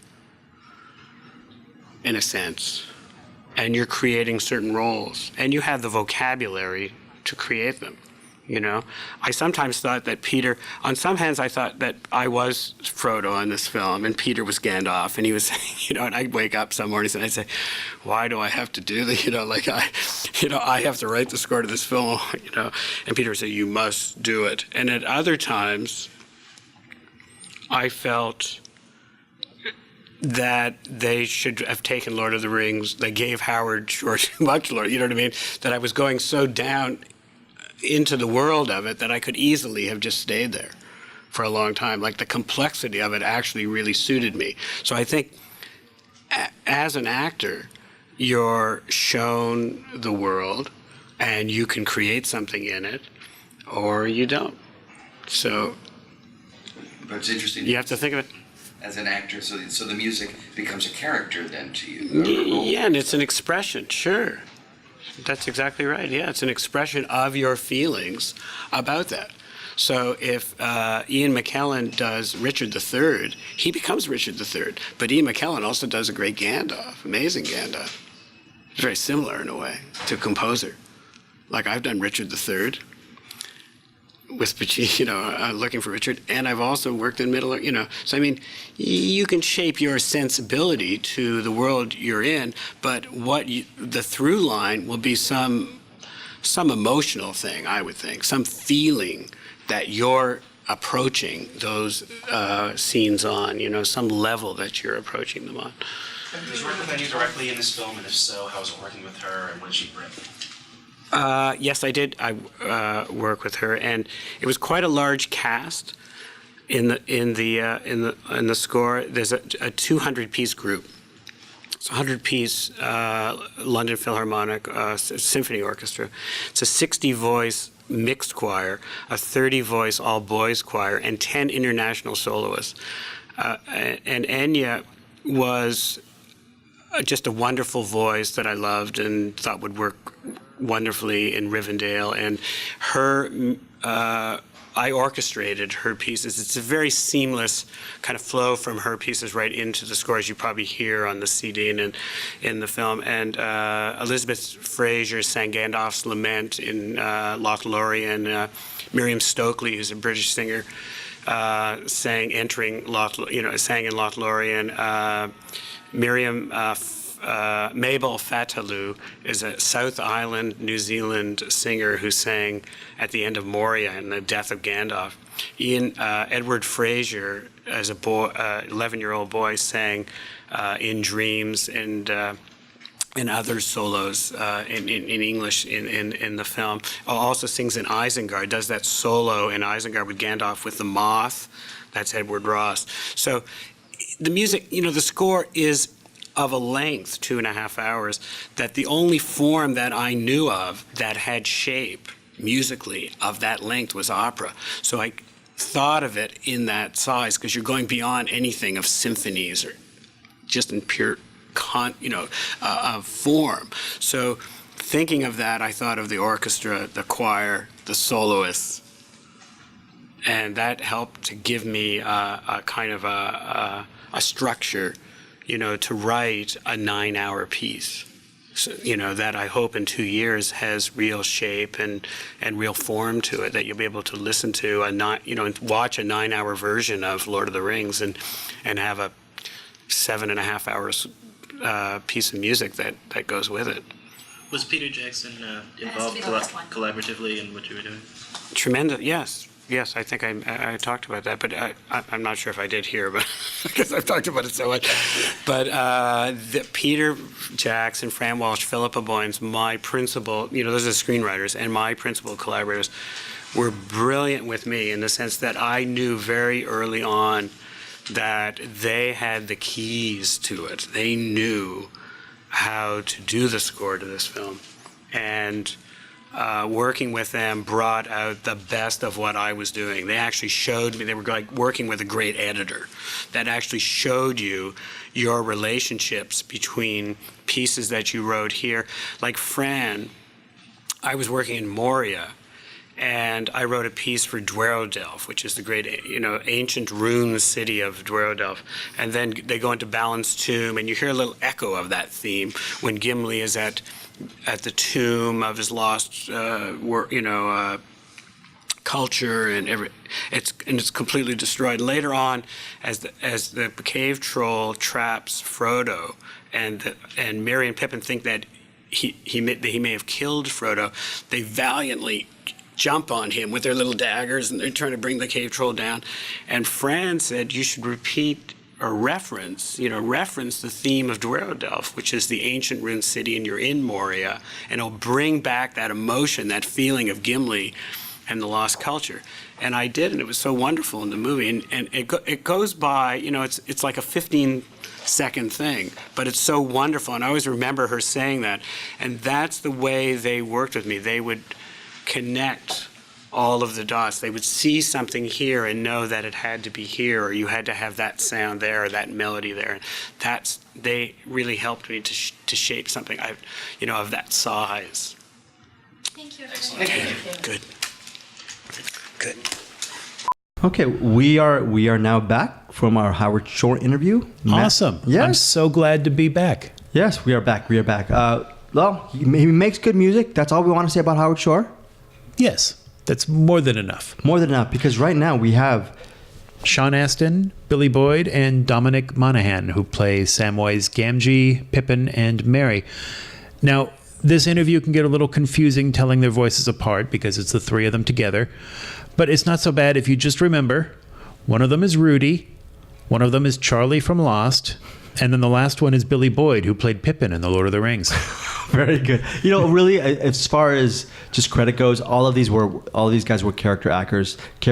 Dominic Monaghan's biggest role post Lord of the Rings was the series Lost, and Sean Astin. Actually, out of all of them, I would say Sean Astin is the one who's had the most successful career, most recently because of his work in Stranger Things. Right. I just saw him the other night on Brooklyn Nine-Nine. I've bumped into him a couple of times at my local Starbucks over in Woodland Hills. Sure. It probably says that on IMDb. Exactly. Yes, they probably scrubbed my name out of there. And he was also in a TV series with Melissa Joan Hart called No Good Nick. So he's very, very, and he also starred in the 2018 film Gloria Bell, which was headlined by Julianne Moore. So he's, he's obviously been very, very busy since his Lord of the Rings days. And yeah. Right. And I think we should probably talk about his parentage because Alan Silverman asks him about that. For those of you who don't know, Sean Astin's biological mother is Patty Duke.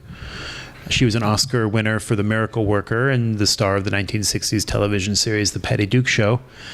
And then his adopted father, most people probably think that's his real father, but no, it's adopted father, is John Astin, best known as Gomez Addams in the 1960s television series The Addams Family. Yes. Yeah. So there you go. We have all three of the Hobbits for you that are not Frodo. And by the way, John Astin worked with Peter Jackson in The Frighteners. That is true, and I think he talks about that in this interview. Yes, he does, a little bit. Yeah, so we now have Sean Astin, Billy Boyd, and Dominic Monaghan. Here we go. So first off, can you each introduce yourselves? We have voice distinctions. Yes, I'm Billy Boyd, and I play Peregrine Took, or sometimes known as Pippin. I'm Sean Astin, and I play Sam, otherwise known as Samwise Gamgee. Is there reverb? It's echoey. I like it. I'm Dominic Monaghan, and I play Merry. That's the sexiest thing about Merry, I'd like a brand new book. It's like Kathleen Turner Hobbit. Sure. Hello. Cool. So, were you guys all fans of the book? Was it exciting to get this part? No, yes. I was a fan of the book. It was something that was that had been in my family for a long time. My father had read it, my uncle had read it, and one of my father's best friends reads it every year. So I was given the book when I was 14, and I read it when I was 15. So I had a big poster in my room of Bilbo and Frodo and Gandalf on the top of a hill, smoking pipes. So it was something that I knew about. Yeah, a real thrill. Totally new discovery for me. Before I was an actor, I used to work in a printers, and I used to make Lord of the Rings. And while making it, it was one of the few books that I used to make and not read. Like, I read everything else, but that just seemed so weighty. It didn't seem like a thing to read during work, you know. And the first time I did try to read it was I left work, and I was going to drama school, and I had a break where I spent a few months in America. And I took it with me, and I thought, I'll read this before I start drama school. And the first day of this holiday, I dropped it in the swimming pool. Honestly. So I've had a kind of funny history of it. But since getting the part, I've read it probably, 10 times. So, yeah. The size of your characters, of course, is not the same as the characters that you're playing opposite. Was that just a matter of you doing your shots looking up and then they do their shots looking down? Or how sometimes. Yeah, sometimes. There are a few tricks that they would do. We would be on our knees and Ian McKellen would be up on a box, or they would use false perspective where if someone's closer to camera they look bigger. And then there were a couple of kind of CGI effects that we didn't really know about. And also we would film a sequence walking past camera. Then they would have we would do all our stuff with John Rhys Davies, right? A two-pass Mocon. Two-pass Mocon something. Shot, yeah. And then Orlando and Viggo and Ian would do their stuff and they'd amalgamate it together. So a lot of that ensemble, when you're doing scenes together, work all those are all pieced together. Then you didn't actually get to do those scenes. Some will, yeah. But even scenes like you said, we would do our bit looking up. The great thing about the actors involved in this, like Ian McKellen, with his vast experience and stuff, you wouldn't even expect that he would be there for those off-camera shots, and he was always there, standing on a box behind the camera, feeding you his lines so that you had an eye line to look at and you were actually looking at Gandalf. So things like that were just wonderful. He didn't have to be there, but he was always there. Except when sort of production exigencies would sort of have us in different places at the same time. But what they would do is, if you were out on a mountaintop, they'd film the humans with this camera that would. It was like it was a crane, but the computer would memorize the moves of the crane, and then they would digitally recreate that exact shot on the stage. So even if Viggo, for example, was on the North Island filming something, or on the South Island filming something, and we were in Wellington on the stage, we had been off camera for him there, and so he was still performing, and they could play that back. And so we'd walk around and we'd look at the monitor and we'd see how we fit into the shot and how we interacted with him. So it was like, not only was he there, he was totally consistent each take because they had selected the take that he was going to use, and it was up to us to kind of, rise to the level of him being out on, a mountaintop. This film, it's a great opportunity, they're great parts, but it was asking a big commitment of all of you. A very long time. Was there any hesitation? Was that, did it ever cross your mind? No. I think you'd have to be a very stupid or brave actor to turn down this part. It's a complete actor's dream. When I went and met Pete and he kind of broke down the things that he thought were disadvantages of being involved with this thing. For me, they were all advantages. Being in New Zealand for a year and a half and being able to just do this one job, and I just saw that as a great thing, to dive right into this incredible piece of literature and to be immersed in this world for a year and a half and hang on to your character for a year and a half. Actors seldom have a character that they own for that amount of time, so for me it was the best job I've ever done, and probably will be the best job I ever do. Tell us about wearing those feet. The strange thing about the feet was every morning, normally around 5 a.m, we'd be standing on a box, the four of us together in a caravan. You have to stand on a box to put them on. You can't even sit down because they need the weight on top to make so they don't get bubbles inside. And a technician would paint glue onto your feet and then slip on these prosthetic feet, and it was so cold and sticky, And it would take about dry your feet. Yeah, it'd take over that was an hour. nice though. It was because in the cold it was warm. But the great thing about them was it really made you feel like a hobbit, though. Once you got them on, that was the real kind of. It gives you a spring in your step, because you're slightly bouncy on your feet. So the Hobbit walk was kind of like, boingy, boingy, boingy. They were gushy. Yeah. So the feet, not the actors. So it's like wearing sneakers, basically? Was it like, yes, was it walking on the rocks and like... Oh, you feel it. It's like wearing thin slippers, we would... But all the humans that were wearing shoes and boots could run across things, but the hobbits were constantly saying, okay, well, if I'm running this way, can I just check my line to see that there's no sharp stones and all that kind of stuff? But all our feet became very tough very quickly, didn't they? Remember when Bill the pony stepped on my toe and ripped off 3 of the toes? Yeah. And when we were running away from the Urukai, and I lost all my toes that day. Yeah. And there was technicians looking all over this hill, looking for hobbit toes. Yeah, it's great. You'd hear over the mozzarella, can somebody find Billy's foot? Yes.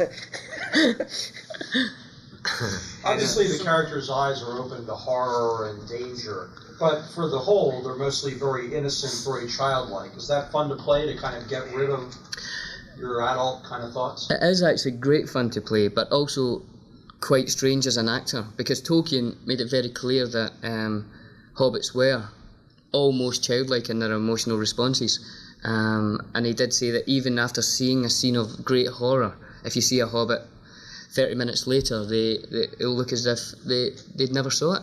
So it's quite strange, because you have to change your kind of actor's mind to not playing the emotional truth as a human, but play it as a hobbit, which basically is sometimes just making it younger, making yourself more open to emotions, and just more truthful in your emotions. There's no kind of real subtext to how a hobbit feels and how he shows the world how he feels. Yeah, and because of that, I think you're walking that tightrope of trying not to look like you're overacting, because humans, the human characters and every other character apart from a hobbit in The Lord of the Rings can be sophisticated with their feelings and choose not to show someone that they're happy or choose not to show someone that they're sad. But hobbits are so honest with their emotions, it comes out so easily that you have to be careful that it doesn't come across as being over the top. Yeah.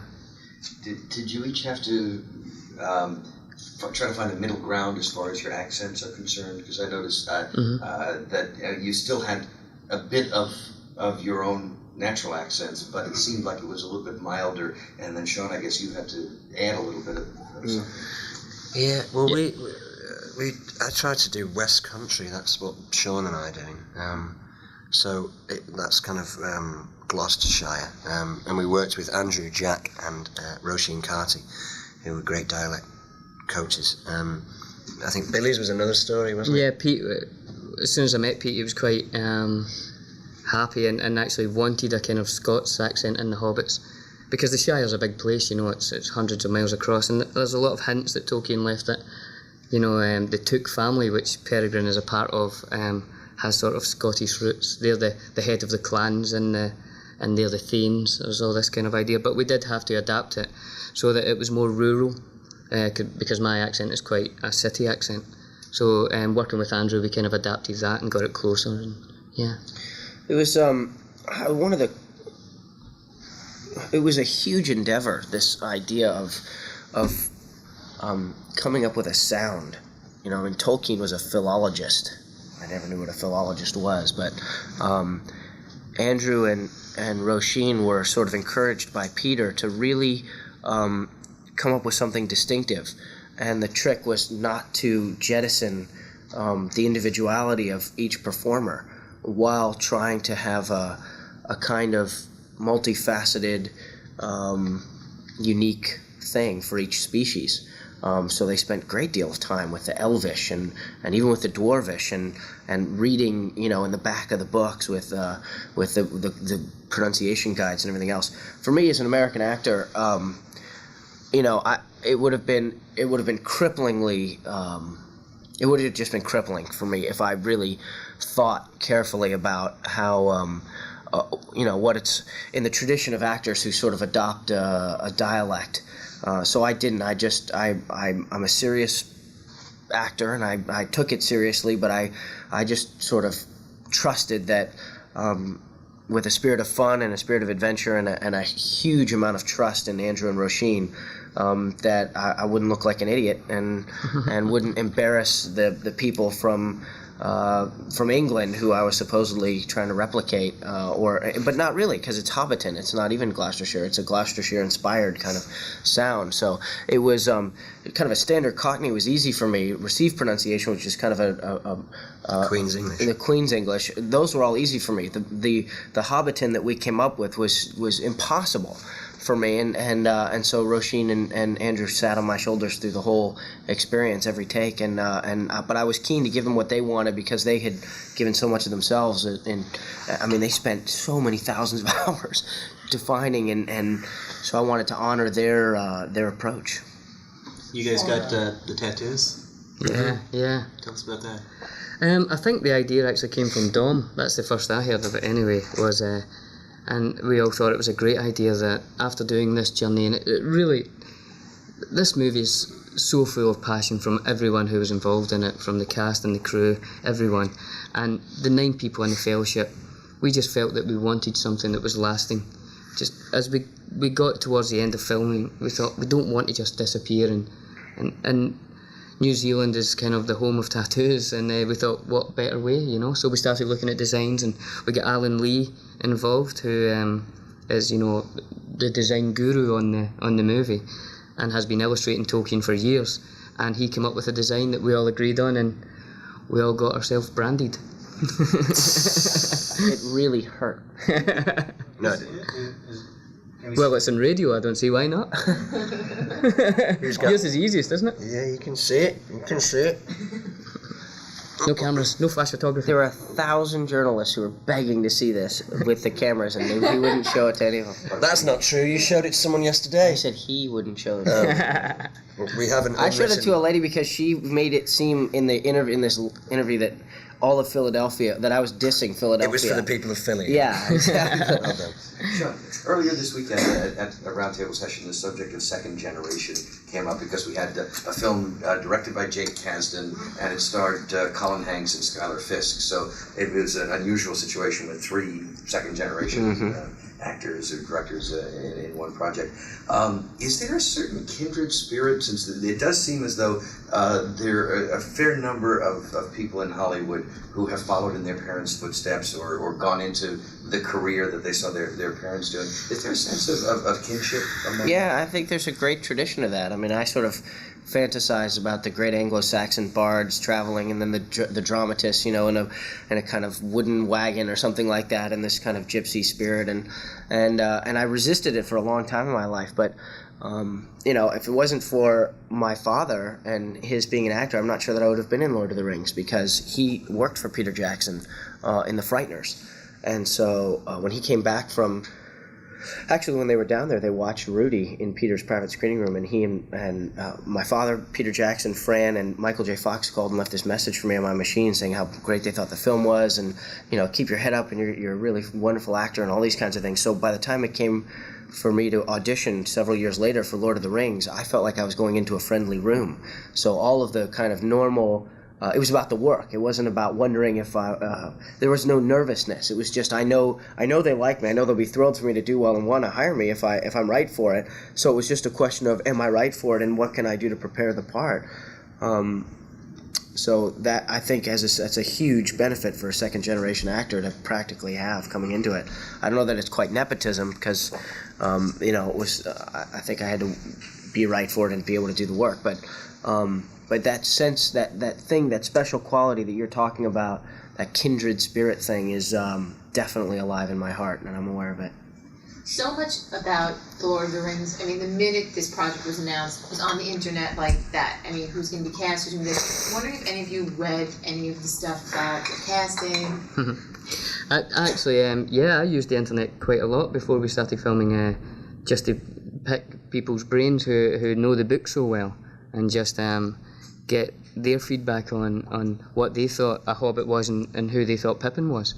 So for me it was great, yeah. So I got a lot of kind of background stuff that would have taken, you know, years to try and go through all these books, and so yeah, the fans were fantastic. It's a great source of information, and the great thing about the internet is that it's anonymous as well, so that no one knows who you are. And I've been in chat rooms, Lord of the Ring chat rooms, under a different pseudonym, and I've been asking people, what did they think of the casting of Don Monaghan as Merry and stuff? And most people say, oh, it's terrible. And I say, okay, I'm going now. The internet, I think the internet is one of the best sources of information around, and I'm on there all the time. Last question. I love, just before their last question, I want to speak to this point for a second, because I just thought of something, and I love the internet. I love technology. I really do. But I was a little disappointed at one point when I realized that because of the internet, it was going to inform the way we experienced this small community of New Zealand, this country. Because there were a lot of local people who wanted to know what we were doing. And he just showed you his tattoo because it's us. It's not going to be seen. It won't get put on the internet. You know, you'll talk about it and you can describe what you saw, but somehow there's something that's just in the room with us. And in New Zealand, we couldn't be interviewed by the local newspapers. We couldn't when people wanted to take a picture, you know, as you're walking to your dressing room, they wouldn't allow that. And it definitely felt like we went into a little bubble. And in a sense, it was cool because it felt special. And it felt like, you know, the sense of importance was heightened because there were people on a mountain who with telephoto lenses, and we were being hidden from view. And so that kind of made, you know, we were sort of I fantasized that we were like the Beatles or something, you know, kind of running through a Hard Day's Night or something. But it was a little sad for me. It was a kind of loss of innocence, a loss of that. Anything is global instantly. I don't know. huge size.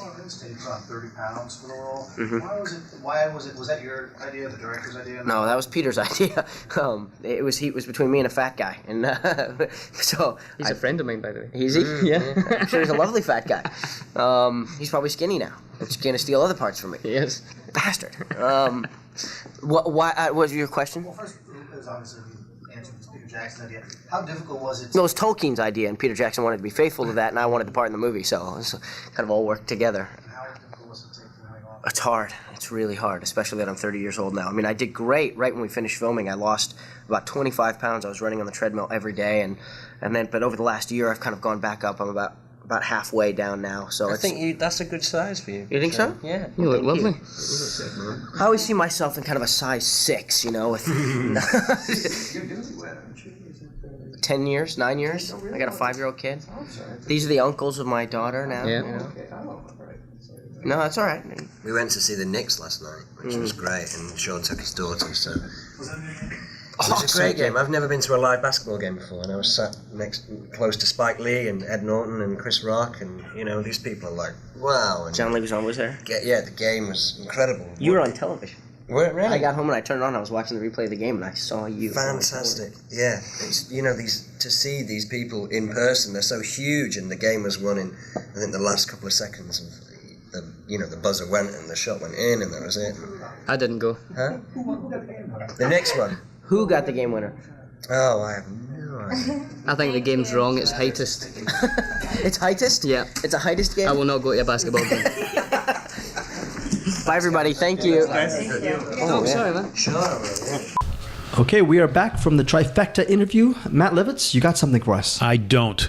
Oh, wow. Stop asking me. Oh, I'm so sorry. Leave me alone. My fault. Trying to sleep. I will. Okay, sorry. My bad.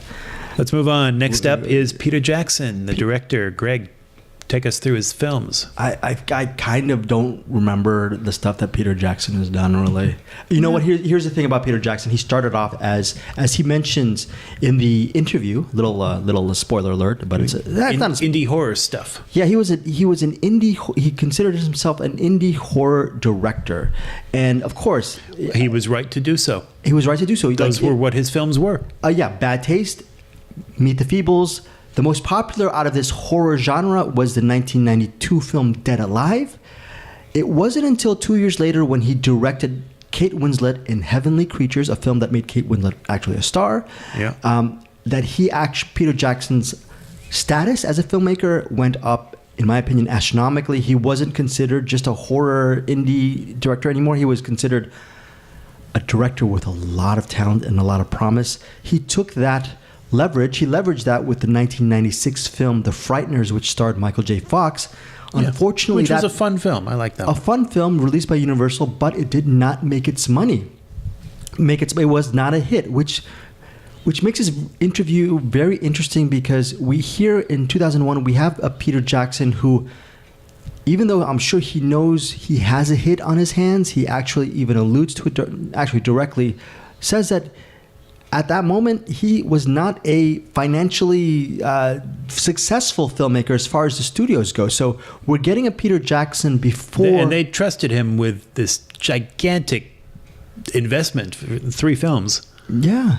And here's the thing that, Matt, I know you're going to deep dive a little bit on Peter Jackson, but one of the things, a little spoiler thing, I always thought Peter Jackson directed this trilogy and the ensuing Hobbit films because he was a lifelong fan of the books, and I had no idea. He just read the books, read the Fellowship, read the Lord of the Rings books when he was 18, and he didn't actually return to reading Tolkien stuff until he started thinking about making the movie. So he wasn't a diehard fan of that universe. He was more of a fan of the fantasy adventure genre, which you're going to get a real personal take in this interview with Jackson. Sure. Now, I've got a couple of things. You want to pay close attention at the very beginning of this interview and see if you can catch somebody trying to steal the first question from me after I had already asked it. I mean, seriously, what the heck? Fortunately, Peter Jackson did answer both of our questions, and we also got a very nice Harvey Weinstein story, which is always a bonus in 2019. A very, very great bonus. Yes. Love it. also noticed that the publicist in the room ends the interview at about 17 and a half minutes, but then we keep asking him questions while he's signing autographs, and we were able to squeeze a few more answers out of him, which is a nice trick, by the way. We didn't always care about autographs, but sometimes we would just hand the stars things to sign in order to keep them sitting there and talking. All right, so that's all I've got. We about ready to get to it then, That's Greg? all you've got, but there's much more to come because here is Peter Jackson. I think this morning. The maid's going to find a little pile of hair on the bathroom floor. So tell us about the journey of just trying to find a home for this and get it made. Actually, start out with how you first read the book. Sure. Yep. Okay. No. Well, I'll go through the. I'll combine them. I'll combine it. Well, I first read the book when I was 18. I thought at the time it would make a great movie, and I was looking forward to seeing it one day.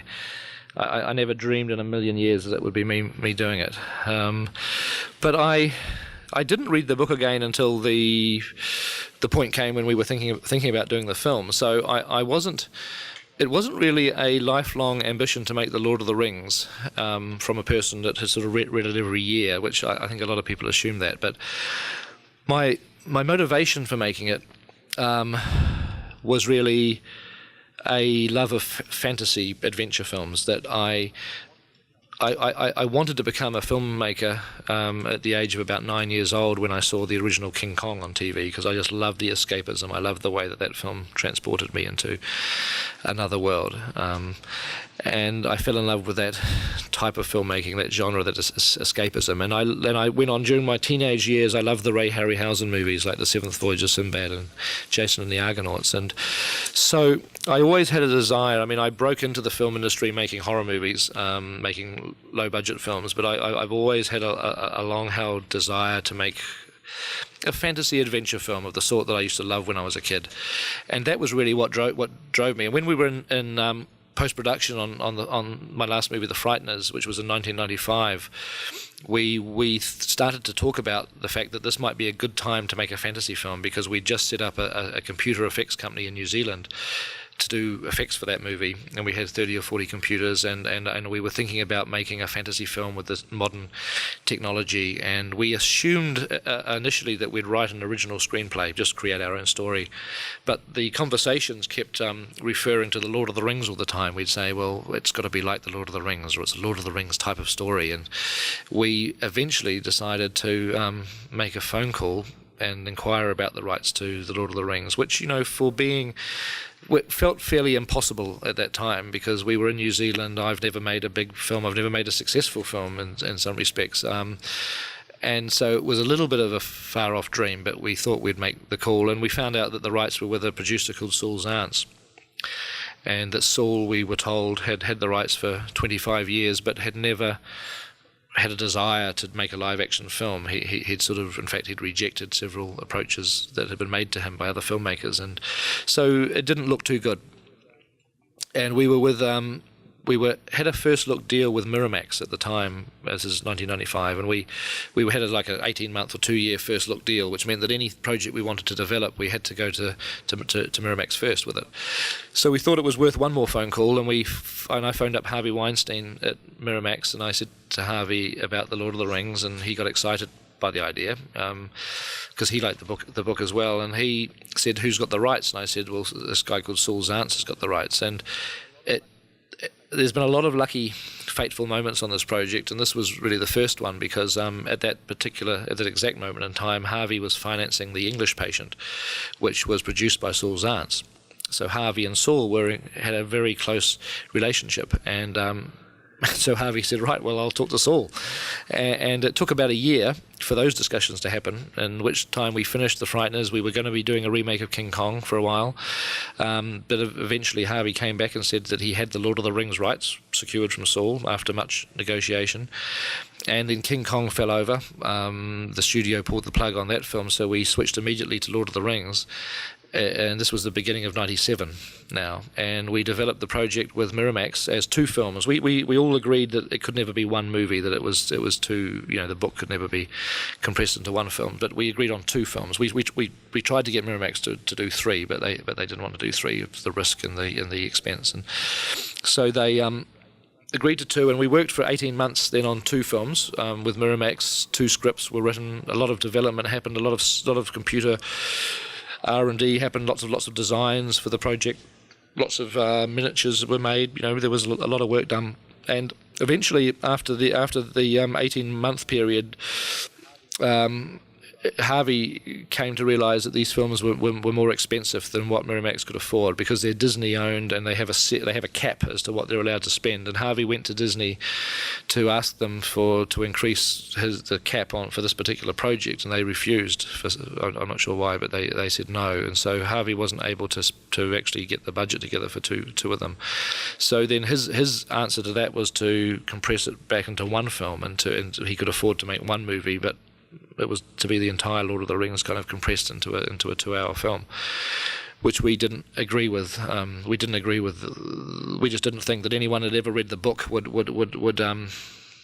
feel satisfied seeing a 2-hour version of the film. You'd be compromising so much. So we sort of came to a parting of the ways, and Harvey said that he'd probably have to get another filmmaker, another director, and another screenwriter to put together his single film version. And we said, well, that's fine, because we don't really want to be involved in it. But then Harvey did agree to give us 4 weeks, a window of 4 weeks, to take the 2-film script and budget around Hollywood to try to get another studio to back that, and Harvey agreed that he would step out of the project if we got it set up somewhere else as 2 films.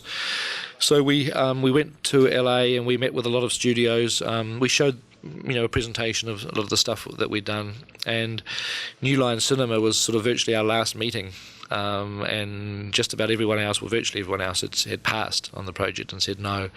And we had the meeting at New Line, and I went into the meeting, and I think I was booked to fly back to New Zealand that night, because it was literally like our last meeting. And I went into the meeting thinking, well, okay, I'm going to get on the plane tonight and have to think of my next film. We're going to have to think of what to do next, because this is probably the end of our involvement with Lord of the Rings. And in this meeting, Bob Shea at New Line said.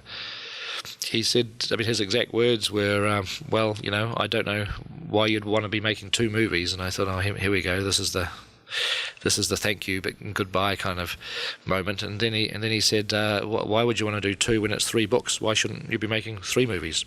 And that was, in this meeting, it suddenly went from, in my mind, being a project that was about to come to an end to being 3 movies.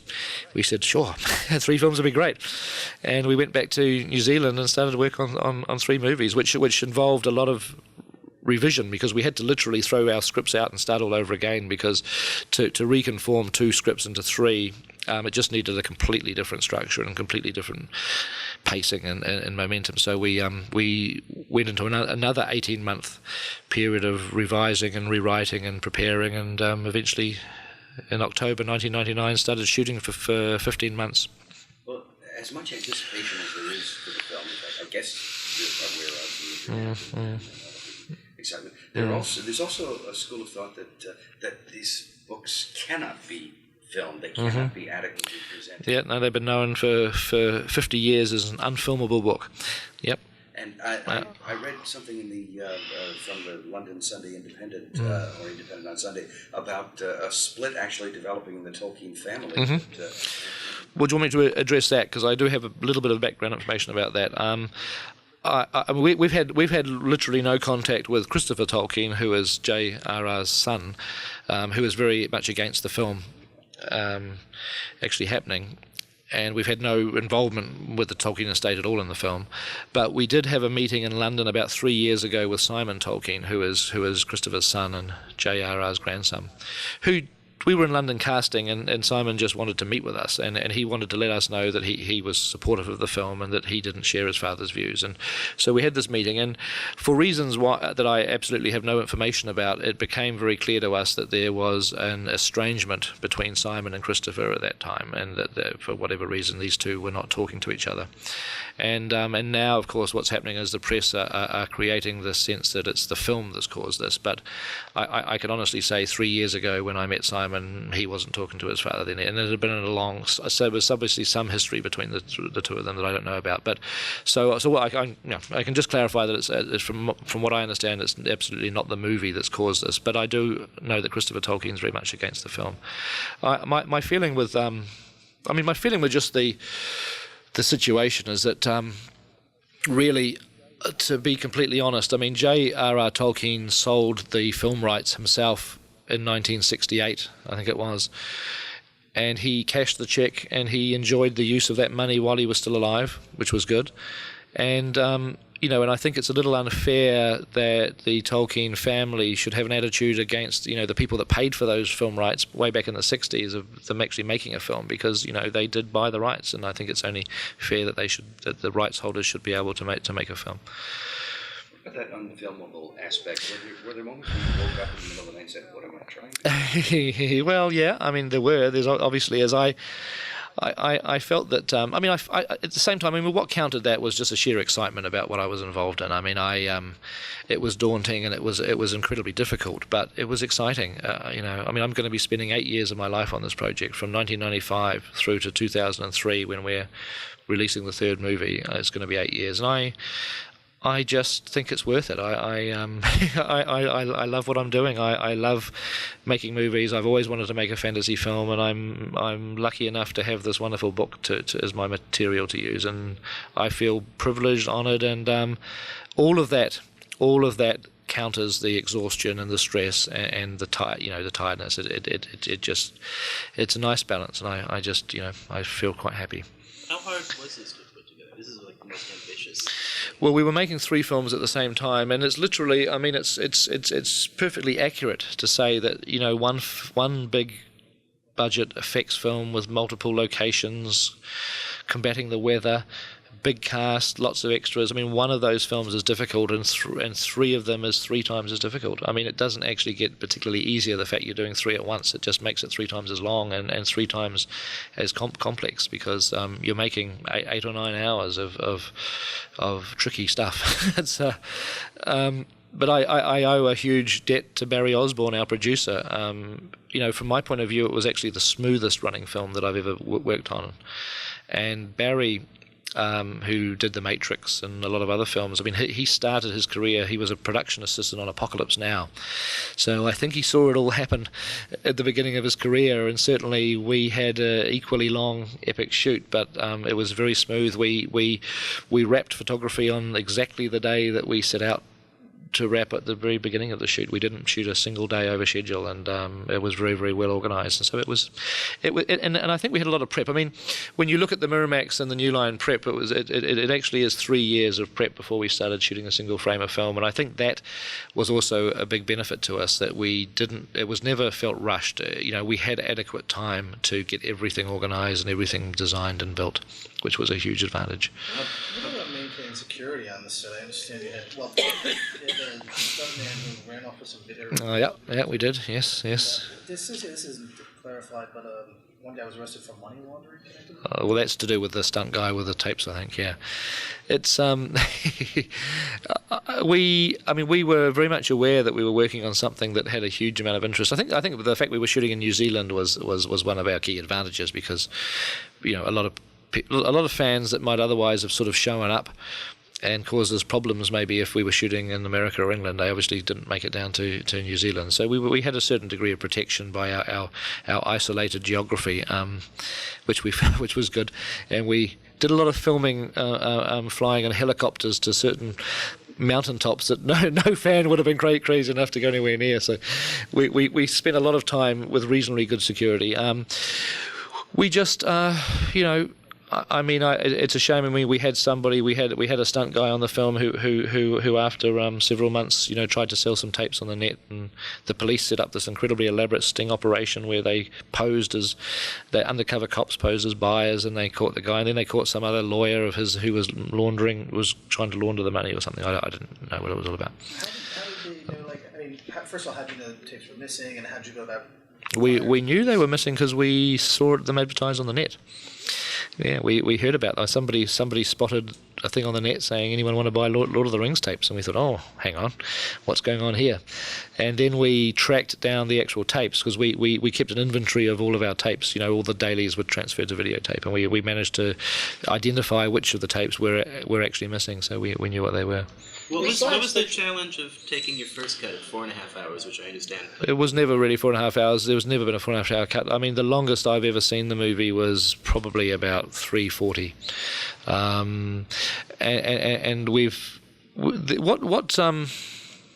what's changed mainly in the cutting process is obviously there's a length of the film that feels right, and I mean, I think we've ended up at what I think is the appropriate length for this particular story. For all sorts of reasons. I mean, combined with how long the film feels and what you're trying to actually convey in the film, it's sort of you end up at something that just feels like it's arrived at the right place. But we made in the editing process, because we have got a lot of really good scenes that are not in the movie, which I'm sure will probably make it to DVD one day. But we really had to make a decision of whose story we were telling, because most of the cut scenes revolve around developing some of the other characters. I mean, there's quite a bit of material with the other hobbits, there's material with Legolas and Gimli, there's Aragorn material, there's scenes with those, but that are really nice. Boromir, there's nice scenes that show more of their characters, and it's a very much a shame to have to lose that stuff. But when you go out and shoot the movie, you tend to sort of give everybody equal time, because you wanted to just have the material and develop it. When you cut it and start to watch it, you realise really from the point of view of the Fellowship of the Ring, and things will change as the trilogy progresses, but from this movie we decided to make it quite Frodo-centric, that the story starts with Frodo and ends with Frodo, and we're really seeing most of it through Frodo's eyes, and we limit the times that we cut away from Frodo and show other things going on. We do it occasionally with Aragorn and Arwen and Boromir and Aragorn occasionally, but we did have a lot more of those sorts of scenes of leaving Frodo and spending time with other characters that we've pruned back and just made this particular version of this film Frodo-centric.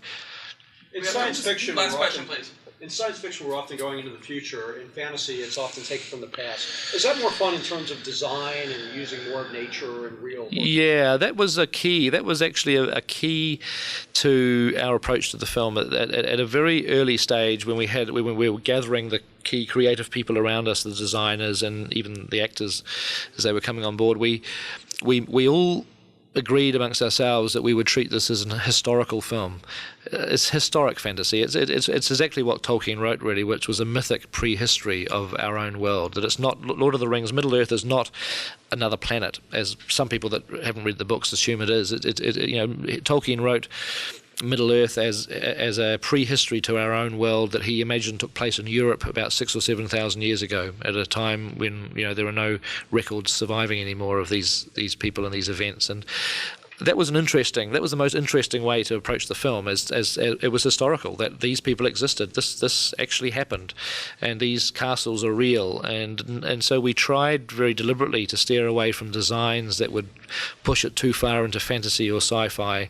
We wanted to give it an earthiness, a sort of organic reality, that you would believe that this was a true story. Thanks a lot, guys. Thank you. Yeah, I think it's a great idea. It's a great idea. We'll have 6,000 credits. The film will become 5.5 hours long. We just have to get Enya to compose some more songs so that it can't kind of it's something playing all the way. Yes. Well, all that's in Tolkien's book too. Yeah. So that was Yes, exactly. Yeah. How relieving is it to get the trade reviews? I understand you're getting treated very kindly by the trade magazines. Well, I mean, from my point of view, I mean, I only have one. I only have one desire when I make films, is that you're hoping that somebody's going to enjoy your film. It's as simple as that. And when it's either a review or people just saying that they enjoyed the movie, it's the best thing for a filmmaker that a filmmaker can hear. It's nice. Thank you very much. Are you a fan of the fantasy genre in general? Completely There's so a fan. few good fantasy movies. I know. Well, I think Hollywood has always had a suspicion. It's always treated fantasy with a degree of almost contempt, almost that they're campy or they're over-designed or they're, so I wanted to try and make something that was a little different, that felt a bit more real, because I thought that would be an interesting way to portray fantasy. Yeah. Thanks, guys. Hey, thank you very much, everybody. Thank you. All right, so we are back from Peter Jackson. A very interesting answer right there at the end about portraying fantasy as historical and realistic. Kind of makes you wonder, would the HBO series Game of Thrones exist if the Lord of the Rings movies hadn't worked? Because I'm thinking no. Absolutely not. So, thank you, Lord of the Rings. Thank you, Peter Jackson. Thank you, Peter Jackson. All right, so you got anything more you want to say about him? That's it. That's all I want to say about Peter Jackson. All right, we will move on then to Elijah Wood, Frodo Baggins. The very first time that I ever interviewed Elijah Wood was for a movie called The Good Son in 1993, when he was 12 years old. We talked to him and to Macaulay Culkin, and I remember the whole table agreeing afterwards that even though Culkin was the much bigger star, Elijah was the sane one with a better chance at a long career. And I kind of think we were right. Yeah. I remember that interview. I was not there, but I remember New York. The reactions from that interview. And yeah, no, Culkin was weird. You could tell he wasn't well. Yeah. But Elijah Wood was very composed, gave very adult answers for a 12-year-old. He impressed us. So, Greg, why don't you go over some of his credits, and then I've got a good story about him that I'll share. Oh, really cool. I mean, a lot of people from our Gen X age remember Elijah Wood from his work in the 1992 film Radio Flyer. He was also in Paradise, which was starred Don Johnson and Melanie Griffith. Paradise was released in 1991. He was in The Adventures of Huck Finn in 93.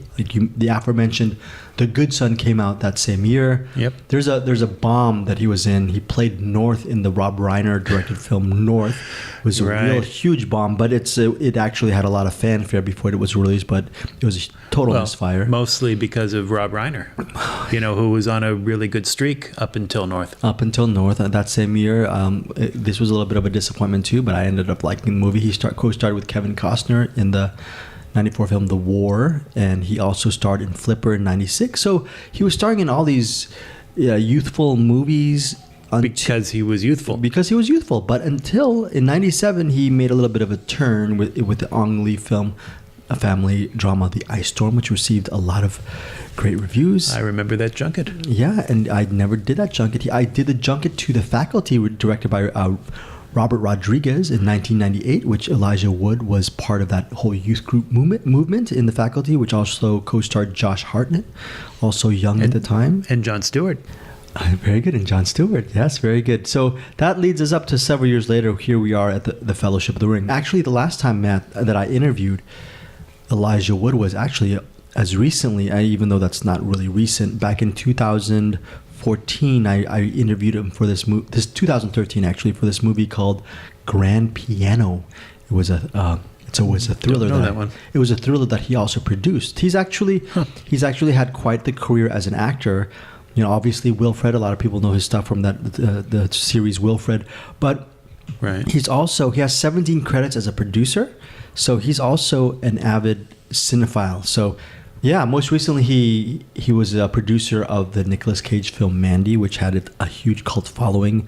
Other producing credits include The Boy, which was released in 2015, and one of his most critically acclaimed films. He was an executive producer in the 2014 flick A Girl Walks Home Alone at Night. Anyways, we're getting him at 2001 before a lot of these producing and acting credits were actually mentioned, but still, even at 2001, he was already, in my opinion, of course, an established actor. Well, we're getting him when he's only 20 years old, about to turn 21, so he's kind of right on that cusp between childhood and adulthood. It's kind of easy to forget that because Frodo was older, but Elijah was still basically a kid when he filmed the role. And I think a lot of what we hear in the interview kind of reflects that. I did want to tell my story now. This actually happened you had mentioned The Faculty. This happened at that junket, which was 3 years before this one. So that was in 1998 when the internet was still sort of elitist. Not everyone used it like they do today. Back then, you would still ask people whether they had an email address, and most of the time the answer was no. For me, I've always been an early adopter with technology, so back then I was on the web all the time. And the night before that junket for the faculty, I was perusing Ain't It Cool News, and I came across an interview that Elijah Wood had done with Harry Knowles just a few days earlier. This had happened earlier the same week, and Harry had just posted it right away. He must have gone home and typed it immediately. So it was really, really current. And in the interview, Elijah started talking about the upcoming junket.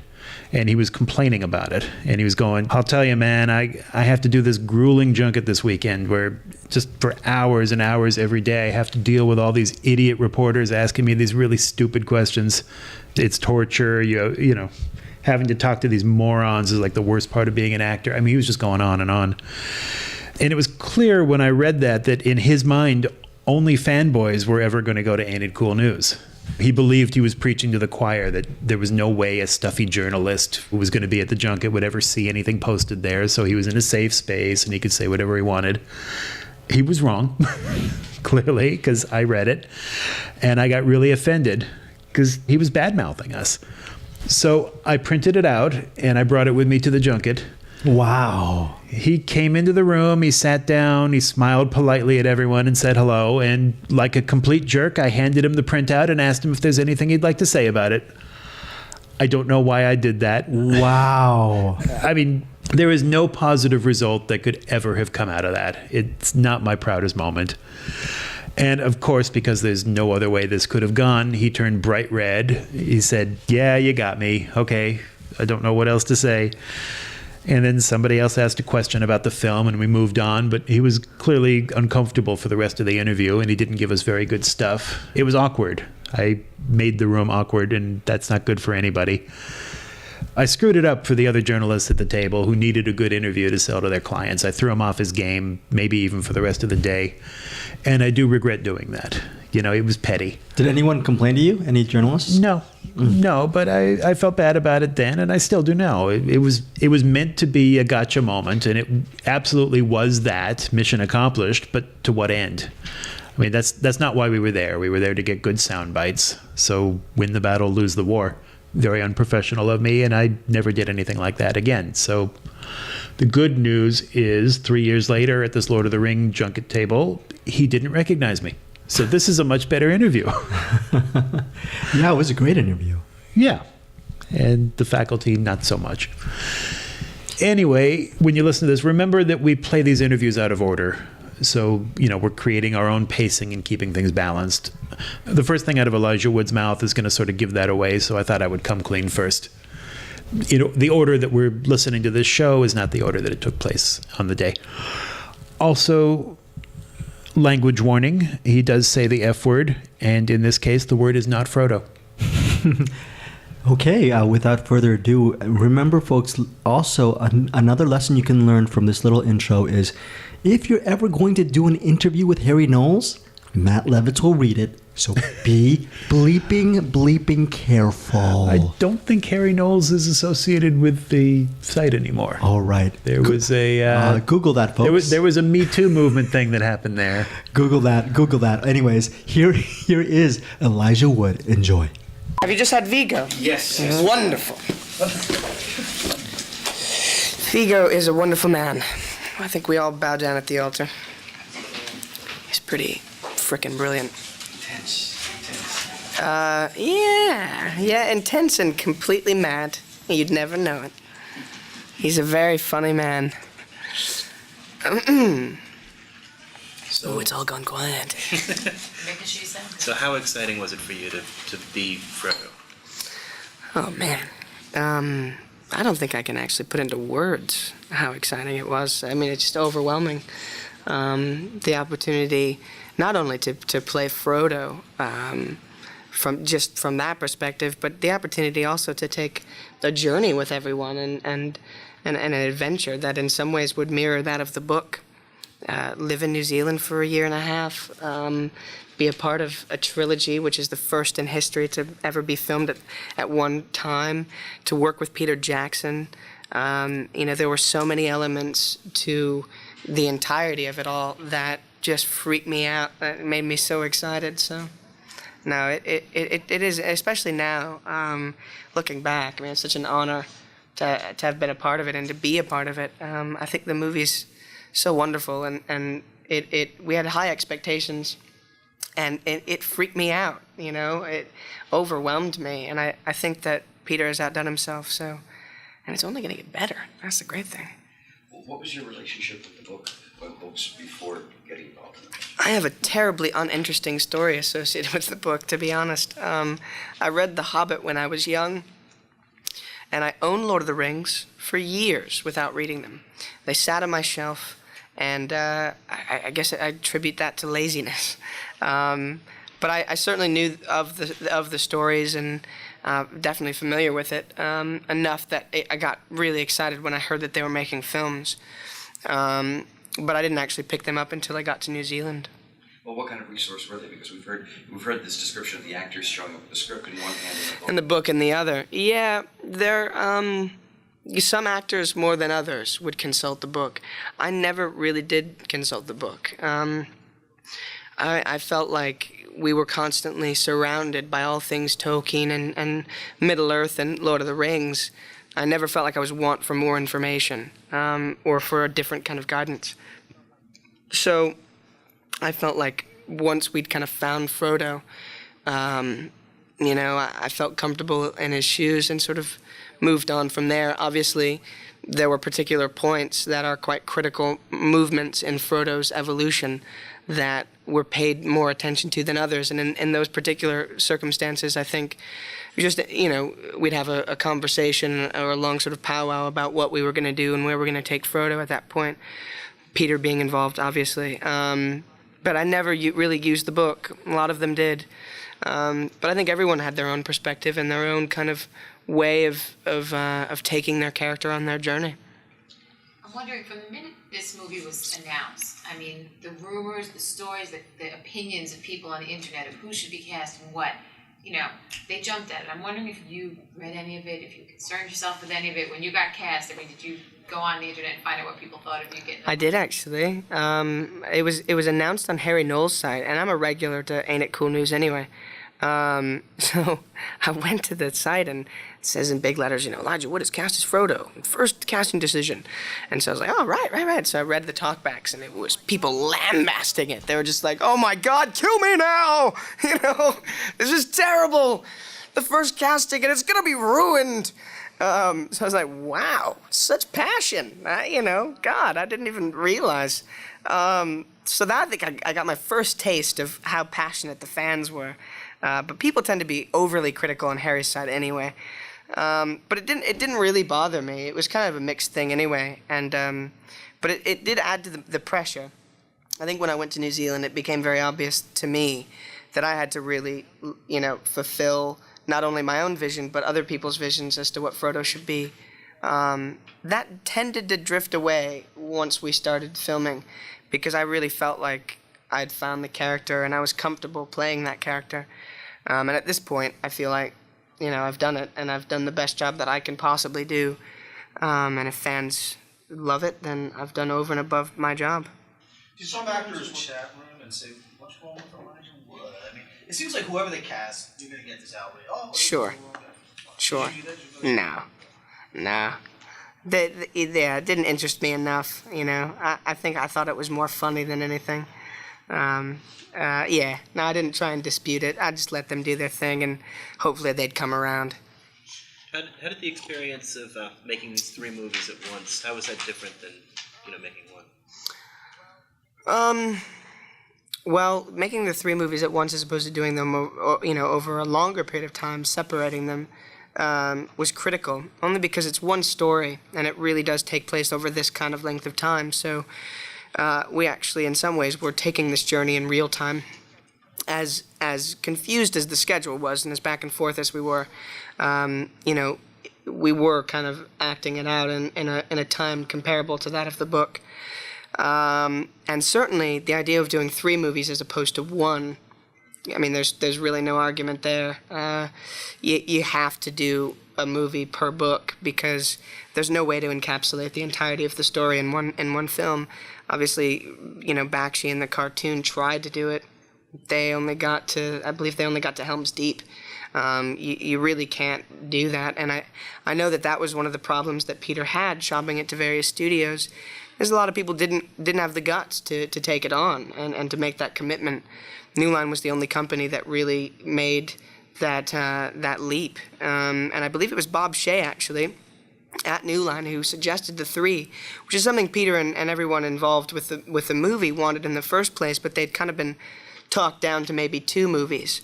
So it was music to their ears when New Line said, well, why are you going to do 2? Let's do 3. It's 3 books. So luckily it all worked out. And it lent itself to something I think that was probably more genuine and accurate because of the fact that we were taking this journey ourselves. So I think a lot of the things that come through in the film, a lot of the themes were actually played out in real life. And I think they really infused the film and in the performances as well. For example? The friendship of the fellowship, we became very, very close working on this film, and we're still very close. We're like brothers. So the friendship of the fellowship that you see in the movie was a reality, and we very much are a real fellowship. So that's just one of them, one of the many kind of parallels. A lot of times as a kid actor, it's very much like the pretending you do as a kid. And then as you get older, you bring more technique, more analysis to your characters. Did this film, was it more like being a kid again because you're on big sets, you're playing more innocent characters, even though your character of the Hobbits, grows probably more? Well, everybody has a bit of an evolution. No, in fact, I felt like this for me personally, just in terms of a life experience making the movie, I felt like, I was really growing as an individual. It was the first time I lived on my own for that length of time. I left home and went to New Zealand to work with people I didn't know in a country I'd never been to. It was a pivotal time in my life. So for that, I felt like it was a real kind of growing experience. And then the actual experience of making the film and the character that I had to work with, I really had to take him to places in some ways I'd never been before. So that was also a challenge and a real growth. So no, I think it was actually probably more an evolution for me personally and filmically as I moved into being an adult. He is an odd sort of hero, though, too, because it takes... unlikely. Yeah, unlikely, and it takes him quite a while before he accepts... his fate, yeah. Exactly. And I wondered about, in developing that, especially because I from what we've been told, all 3 films were sort of shot out of sequence, depending on where you needed to be at that time. So what was the key to you to making that journey? Because it does make logical sense. By the time he takes charge at the end there, you appreciate what he's been through. Absolutely. Man, it's first defining what he is initially and defining what he is at the end of all things. That then the evolution, the challenge then is to find the moments that are, to define the moments that define him in that evolution, the moments that for the character start to change him, and there are very specific kind of moments throughout the journey. And taking on that responsibility of the ring and understanding what the ring does and its role, because the ring in the film and in the books is kind of a character in and of itself, and once you kind of understand that its role, you can then apply that pressure to yourself and carry that through. And it's just about defining those moments where he's stripped away slowly but surely, Can you talk about how it's like watching yourself in this film? Can you escape the fact that you and enjoy the film, or are you just sitting there critiquing yourself? Yeah, I think so. There's so much in the movie that is new for all of us. A lot of CG that we haven't seen. Rivendell wasn't exactly there. We had massive sets that were incredible, but then there would be like a blue screen set up for a background that wasn't there. So seeing the movie, there were tons of scenes where there are these expansive, beautiful sort of vistas that were included later. So no, it was so much new information that I was probably more focused on all of that and the entirety of the story than my actual character. But I think I focused on my character more than I normally do because of the fact that people are saying constantly to me, dude, you're the ring bearer, you bear this responsibility. So I probably watched a little bit closer than normally. But yeah, more so the film. I just think it's amazing. I think the film's beautiful. How about working with those feet? Oh, believe me, I got tired of those damn things after a while. They're great and wonderful and really really define hobbits, I think. You know, you put the feet on, you certainly feel like a hobbit then. But it also meant that we'd lose about an hour and a half of sleep on those days, which felt like every day.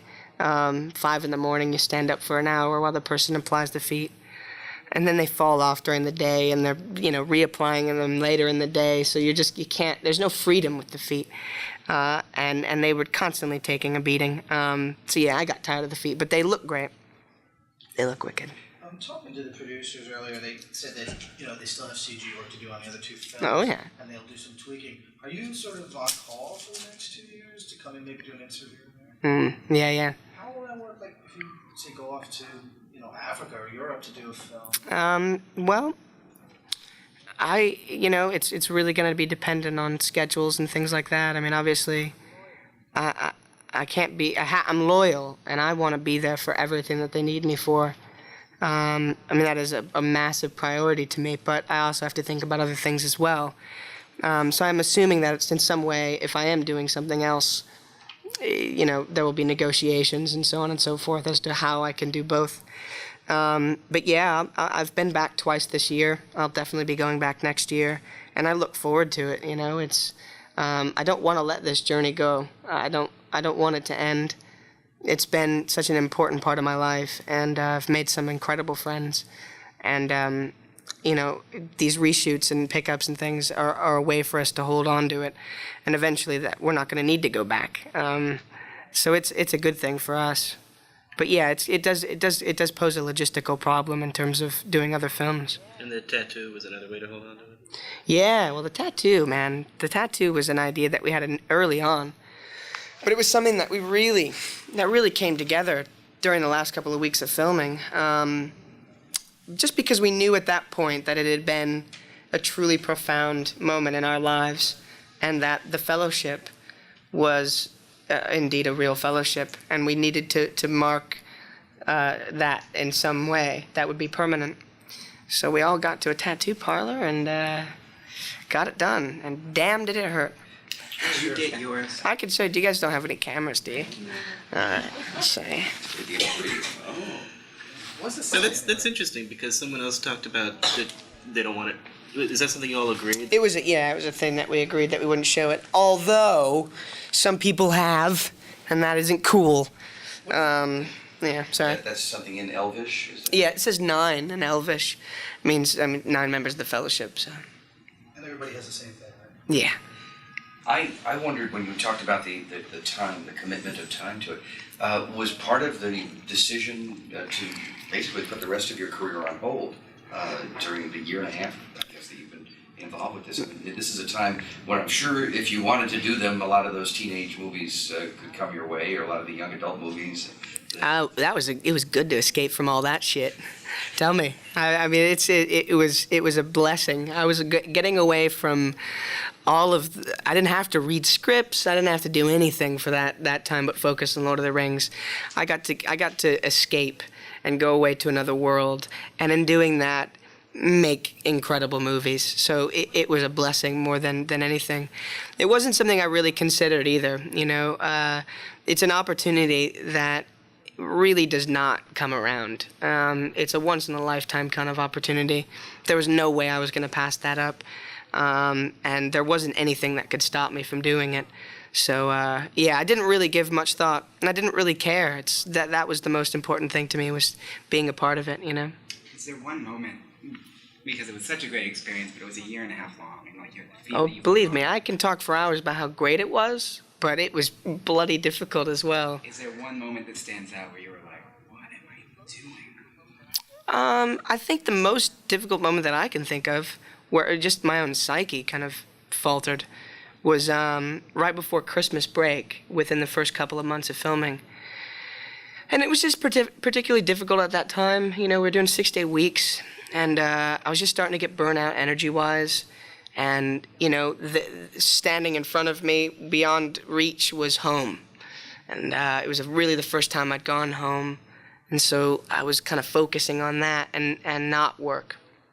And I just, I wanted an escape from it all. And I got home and I experienced that, and it was great to go home, and it was a relief to relax.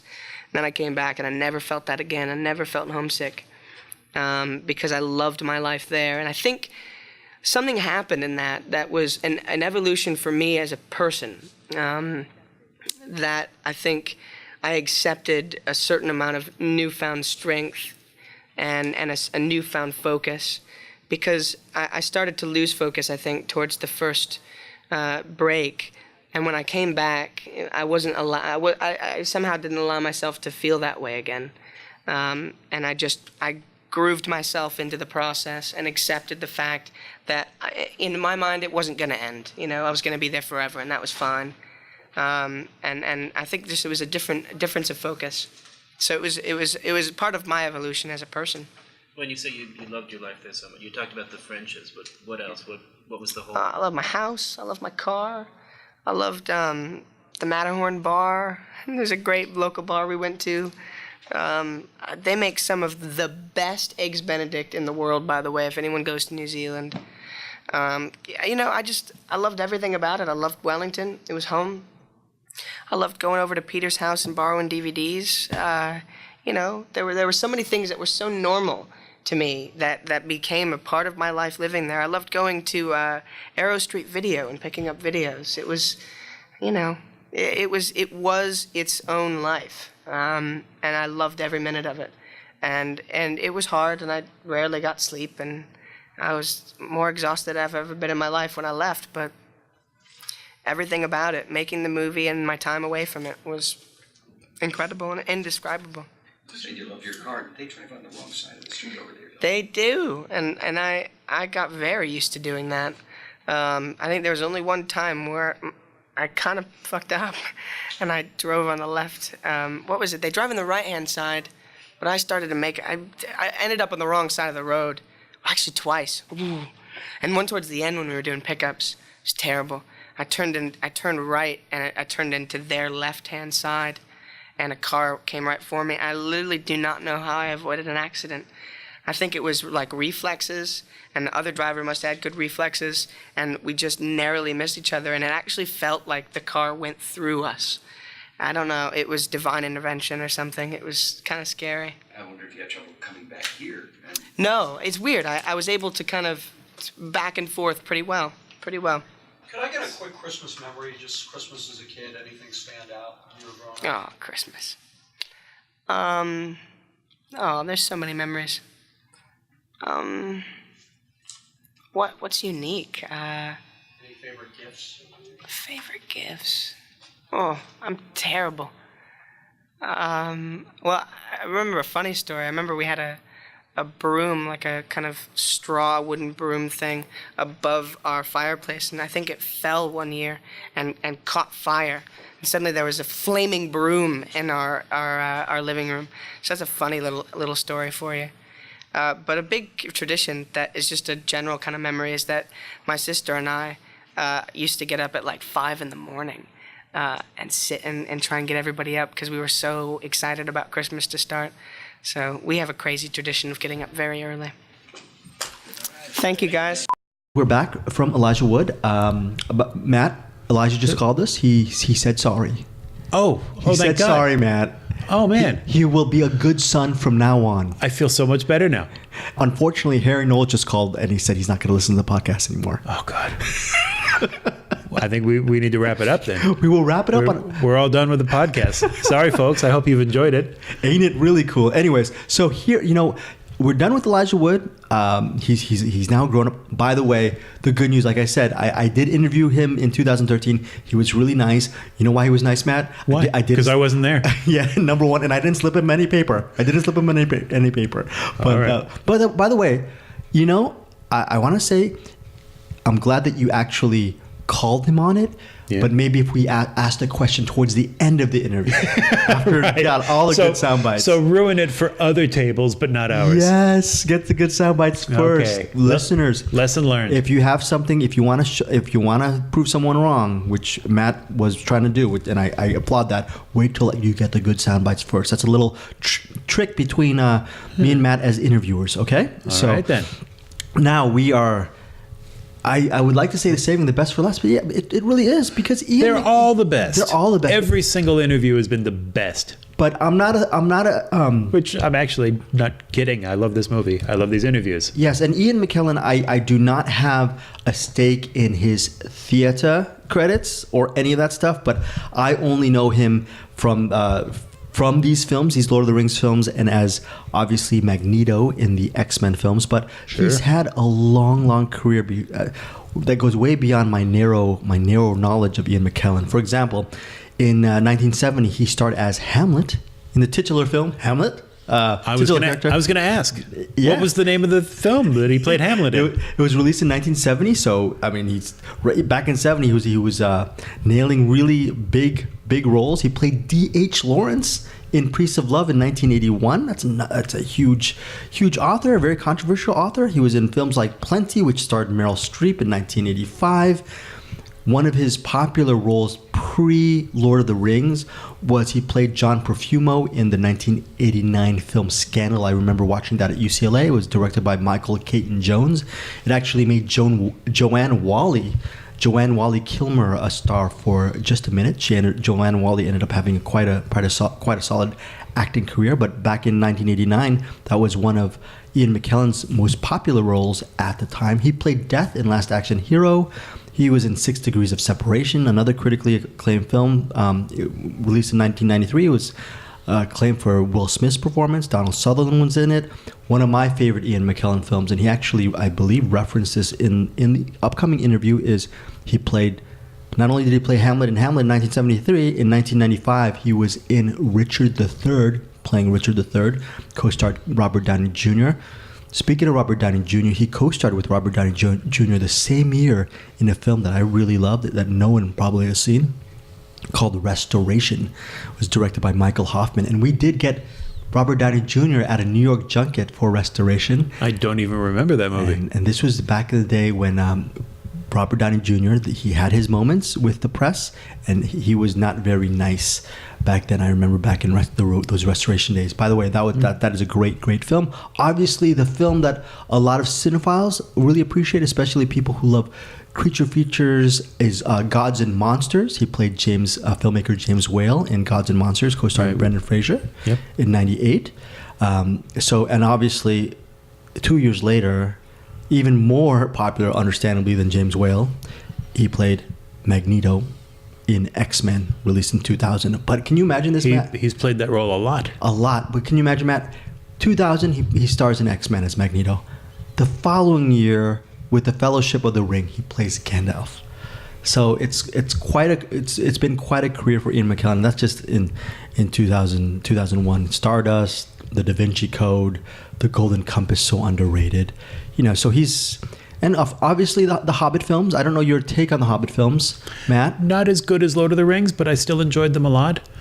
But again, only watch the extended editions. Skip the theatrical versions. Oh, okay. So do the extended edition come close to classics? Not like these do, but they're fun. I enjoyed them. I don't think I would put them in my top 10, but I didn't hate them. A lot of people hate the Hobbit. I don't. Okay. And as recently as 2015, he played Sherlock Holmes in Mr. Holmes. So that's what we have so far regarding Ian McKellen. What you're going to listen to in this interview is you have McKellen really talking a little bit about his work on the stage, playing Hamlet on the stage, and how that actually prepared him as an actor. And that's why playing Hamlet actually did not make playing Gandalf such an intimidating role for him. So, and he also talks about a little teaser, quote, the great joy of getting older. So you're going to find that little Ian McKellen nugget before listening to this interview. As you listen to the interview, Matt, do you have anything to say about Mr. McKellen? Do not, no. Do not? Well, I should shut up now because the star of the show, Ian McKellen, is right around the corner, and here we go. Were you a fan of the books, and what did it mean to you to be playing Gandalf? When Peter Jackson, the director, and his wife, Fran Walsh, who co-scripted the screenplay, visited me in my house in London and showed me the designs for their project of Lord of the Rings. I'd never read the books, and I have only since read them as a source material for playing Gandalf. So it wasn't, to me, such a thrill as it has been for the millions of fans of the books who have been anticipating these films so eagerly. So I wasn't really aware that I was about to play, one of the great icons of the 20th century. Well, have you felt that pressure since? It's not been a pressure, no. It's been how wonderful to be doing a job that millions of people want you to do. And for a theatre actor, which I've been most of my life, who doesn't exist until there's an audience, sometimes when you're making a film, I miss that I have no sense of who's going to see the film. Because by the time it's shown, I'll be on to the next job, and I certainly won't be in the audience with them. But on this occasion, with Lord of the Rings, and earlier when I made the film of X-Men, to know that there were millions of people who supported us and wanted it made and were ready with their advice, not much of it much use, I may say, that was a comfort and not an obstacle. And Peter Jackson, like I, often went into the fan sites to see what people were saying. I think this came up, more with X-Men than it's appropriate to Gandalf, but I think it is related because you just used the expression icon. Is there a danger that you can make him so much bigger than life that he's not accessible, that he becomes a caricature? Gandalf, the Grey, the wise wizard who puts together the coalition, the fellowship of the Ring, who go to destroy all the evil in the world, is, I think, 7,000 years old, but he doesn't appear to be. He's in the figure of a man in his late 70s with aches and pains, and he looks like a tramp wandering around the countryside. And his humanity is only too self-evident, and that's what I went with in the part, and I think that's what Tolkien wants.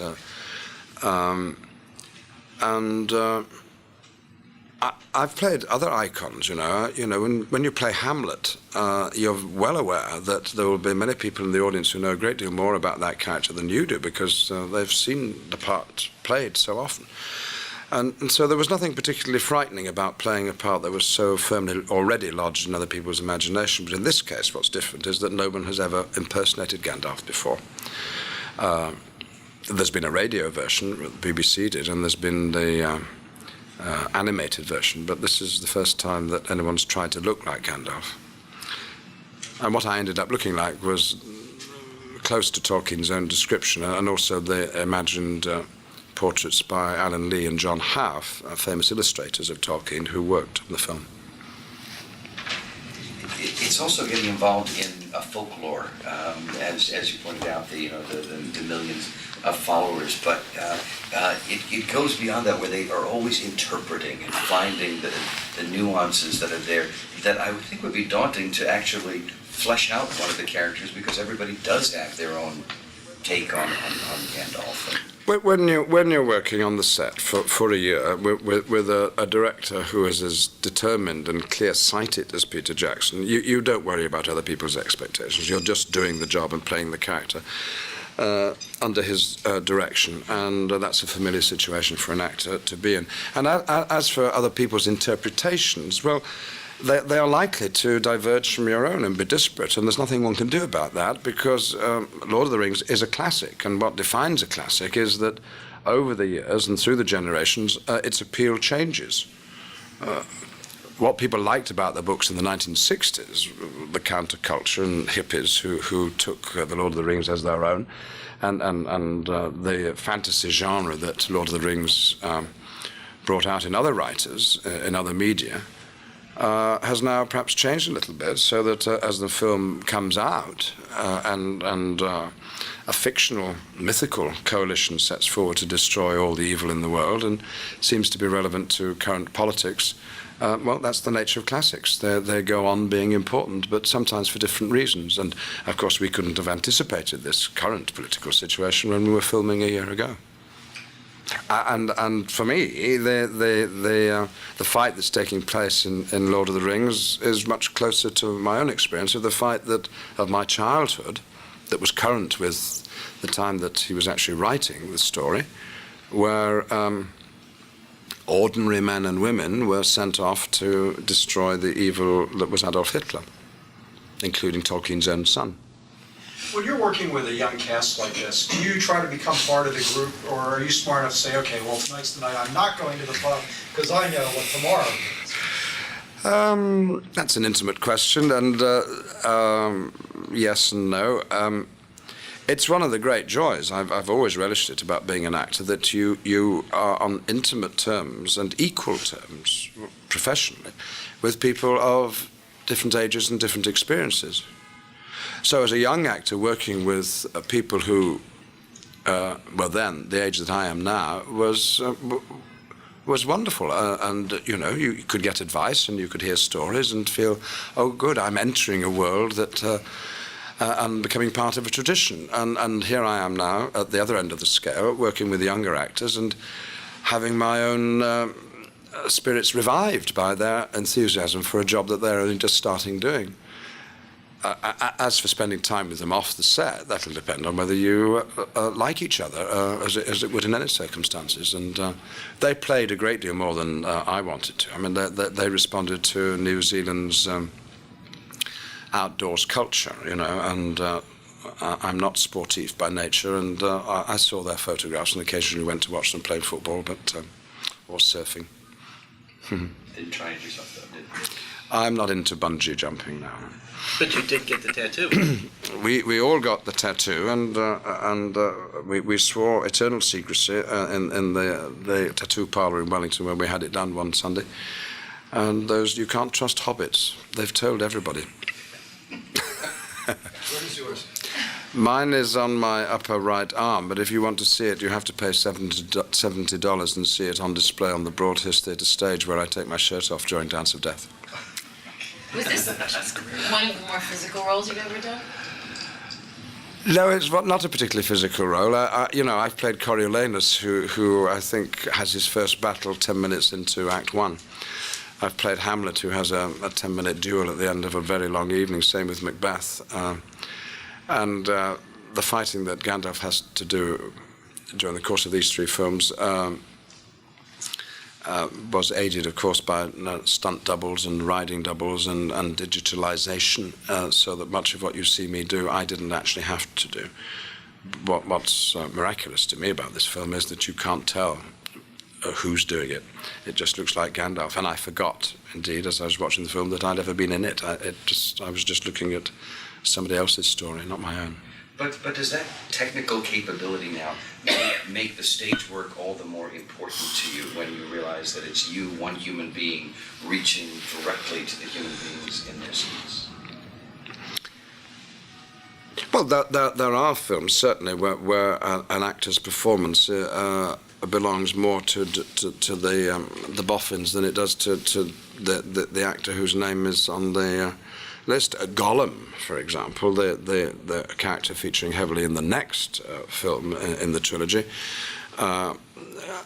apes the movement of Andy Serkis, the actor, and it carries his voice, but it was created in the computer. So some of Gandalf was created in the computer. But crucially, particularly in the moments of high emotion, it really is me. But me, plus a beard and a moustache and a false nose and a wig and a costume. You know, actors are used to having aids to their impersonations. You got the script. One thing, you go to these big effects movies, you never expect the dialogue to be any good. I mean, but here I thought it was very good. Were you surprised at that? Because I was surprised. No, I wasn't surprised. I wouldn't have done the script if I hadn't thought it was a good one. I mean, it's been the constant of my career that whatever I was doing, whether it was Shakespeare or Ibsen or Chekhov or Stoppard or Shaw or Tolkien or X-Men or playing James Whale in Bill Condon's Oscar-winning script for Gods and Monsters, they've all been good scripts, things worth saying about things that mattered. In different styles, of course, but that's part of the fun. So it was no surprise to me that this script was good. And people say, oh, do you think you're going to be as dissatisfied with playing Gandalf as Alec Guinness was playing the character who George Lucas clearly based on Gandalf in the first Star Wars movies? Well, no, because with respect to Mr. Lucas, my script was written by someone who young people call J.R.R. Tolkien. That brings up an interesting point. Alec Guinness is really well known for that character, and a lot of people my age aren't familiar with any of his other work. And there's a good chance that you'll be most well known for this role. Is that something that bothers you? Well, I should be lucky to be remembered in any circumstance, no, it wouldn't worry me that my involvement in Lord of the Rings was a big part of my life. It was a year of my life, and it was an extremely enjoyable, professionally and personally, to be in New Zealand for such a long time. And if that experience now gives pleasure to other people in great numbers who won't know the rest of what I've done, most of which, of course, isn't recorded because it happened in the theatre, then I shan't be grumbling. But I think what will happen, as must have been the case with Alec Guinness, that some people, having enjoyed him in Star Wars, went back to his earlier triumphs in the great movies that he made when he was younger. Well, I have a small body of work that people can go back to and look at if they want to on DVD and so on. As an actor, you're conjuring magic just like a wizard.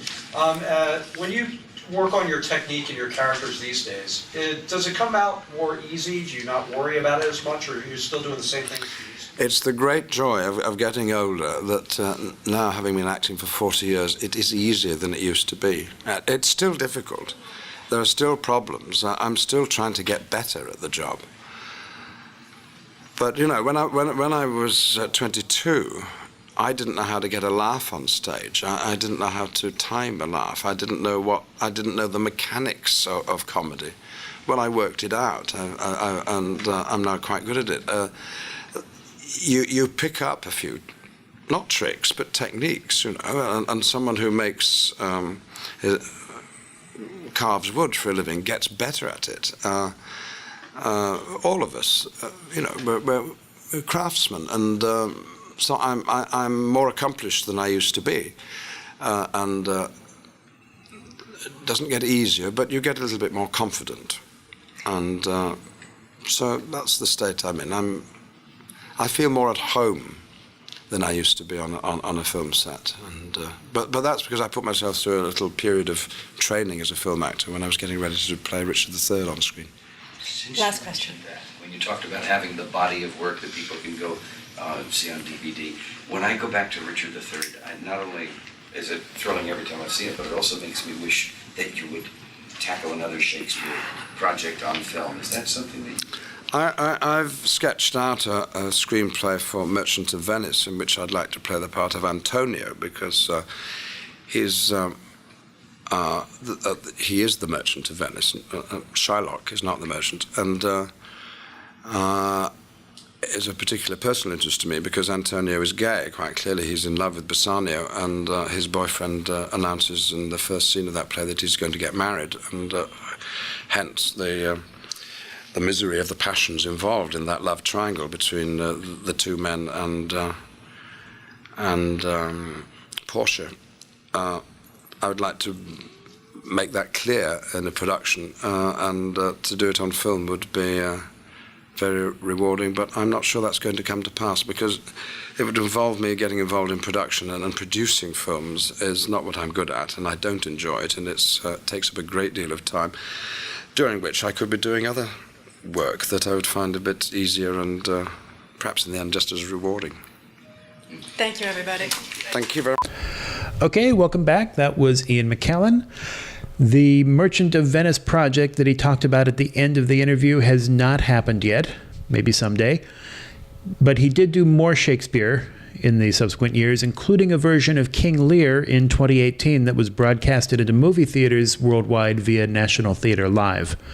By weird coincidence, we ended our previous episode, The Silence of the Lambs, by saying that Anthony Hopkins starred in King Lear in a production for Amazon Prime, also in 2018. So I think from now on, this is how we should end every show. We'll just say this every time. Jack Black did a brilliant job in 2018 when he portrayed King Lear. The crowning achievement of Ariana Grande's acting career has to be when she played King Lear in 2018. Yes. Eddie, the dog from Frasier, is probably best remembered for his haunting 2018 performance as King Lear, impressively delivered 12 years after his death. Very good. It's our new thing now. And the new thing. We're going to end every show with it. Unfortunately, I haven't seen either version. I plan to probably watch the one of the versions at least. I don't believe you at all. I will. As I lie. Yeah. So that is it. That is this is a special episode because it's one of Matt's favorite films. It's a great film, and I will say this again until my death: watch the extended editions. Okay. Go get them, pick them up on Blu-ray, watch them on a giant screen, enjoy the hell out of them. They're better movies than the theatrical versions.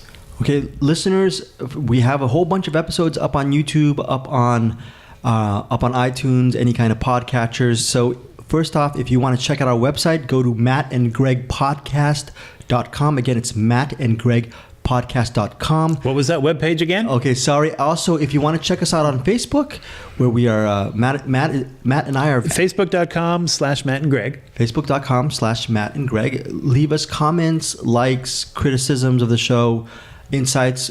Give us some ideas of shows you want us to cover that we've actually done interviews for, and we'll see if we can bring them to you. Yes. Find our show on iTunes or Google Play or Stitcher, any of that stuff. SoundCloud, yes. If you can't find us, it's actually really easy. All you have to do is run a search on the name of the show. Matt and Greg used to interview movie stars, and we will pop right up, and you can click subscribe, and then all the new episodes will automatically download to your phone. Mm-hmm. Greg, tell us about your other projects. My other projects, listeners, if you want to check out my stuff, it's on my personal website is deepestdream.com. You do a lot of writing there. I do a lot of writing when I can, because I'm pretty much a full-time nanny to my niece. But a lot of entertainment news as well as coverage of Matt and Greg used to interview movie stars is featured on that deepestdream.com page. I also do one more podcast. It's called Cinematics. It's a show I co-host with my friend Anderson Cowan. Basically, Anderson Cowan and Matt Levitz are my only friends, and whenever I have friends, I do a podcast with them. So I only have two people in my life. And to find information about either of those things, you can go to our webpage and go to the links page. Yes. Both of them are there. You'll find Cinematics and Deepest Dream. You know what we didn't do? What did we not do? We did not tell people what our next episode is going to be. The reason why, because we have to come around. There's so many things that are going on. There's people live and they die. Some are stuck in purgatory. It's the whole circle of life thing. Yeah. It comes around and around, and whether you're the king of the jungle or you're just one of those little creatures going up and down Africa, or just a human being, you never know. It's a circle of life. You have to be prepared. Yes. So, Hakuna Matata. Hakuna Matata, folks. Our next episode is going to be a big one. It's The Lion King. It's such a big episode that it's 2 episodes. It will be 2 episodes, folks. So we're breaking them in half. We're going to do the actors in part 1 and then the filmmakers in part 2. We separated them out. It's a lot to digest, but of course, The Lion King is obviously the release of this. Lions digest all the time. They're eating zebras. They're eating giraffes. And credit goes to Matt Levitz for we're gonna be working on this episode, the Lion King episode, because that'll prep you for the upcoming live action take by Director Jon Favreau. So we're looking forward to that as well. Director Jon Favreau, yes. Okay, without further ado, it's a very long name. We will see you next month for the Lion King. Matt, you have anything else to say? Cheerios. Cheerio. We'll see you guys next time. Bye. We now return you to your regularly scheduled lives.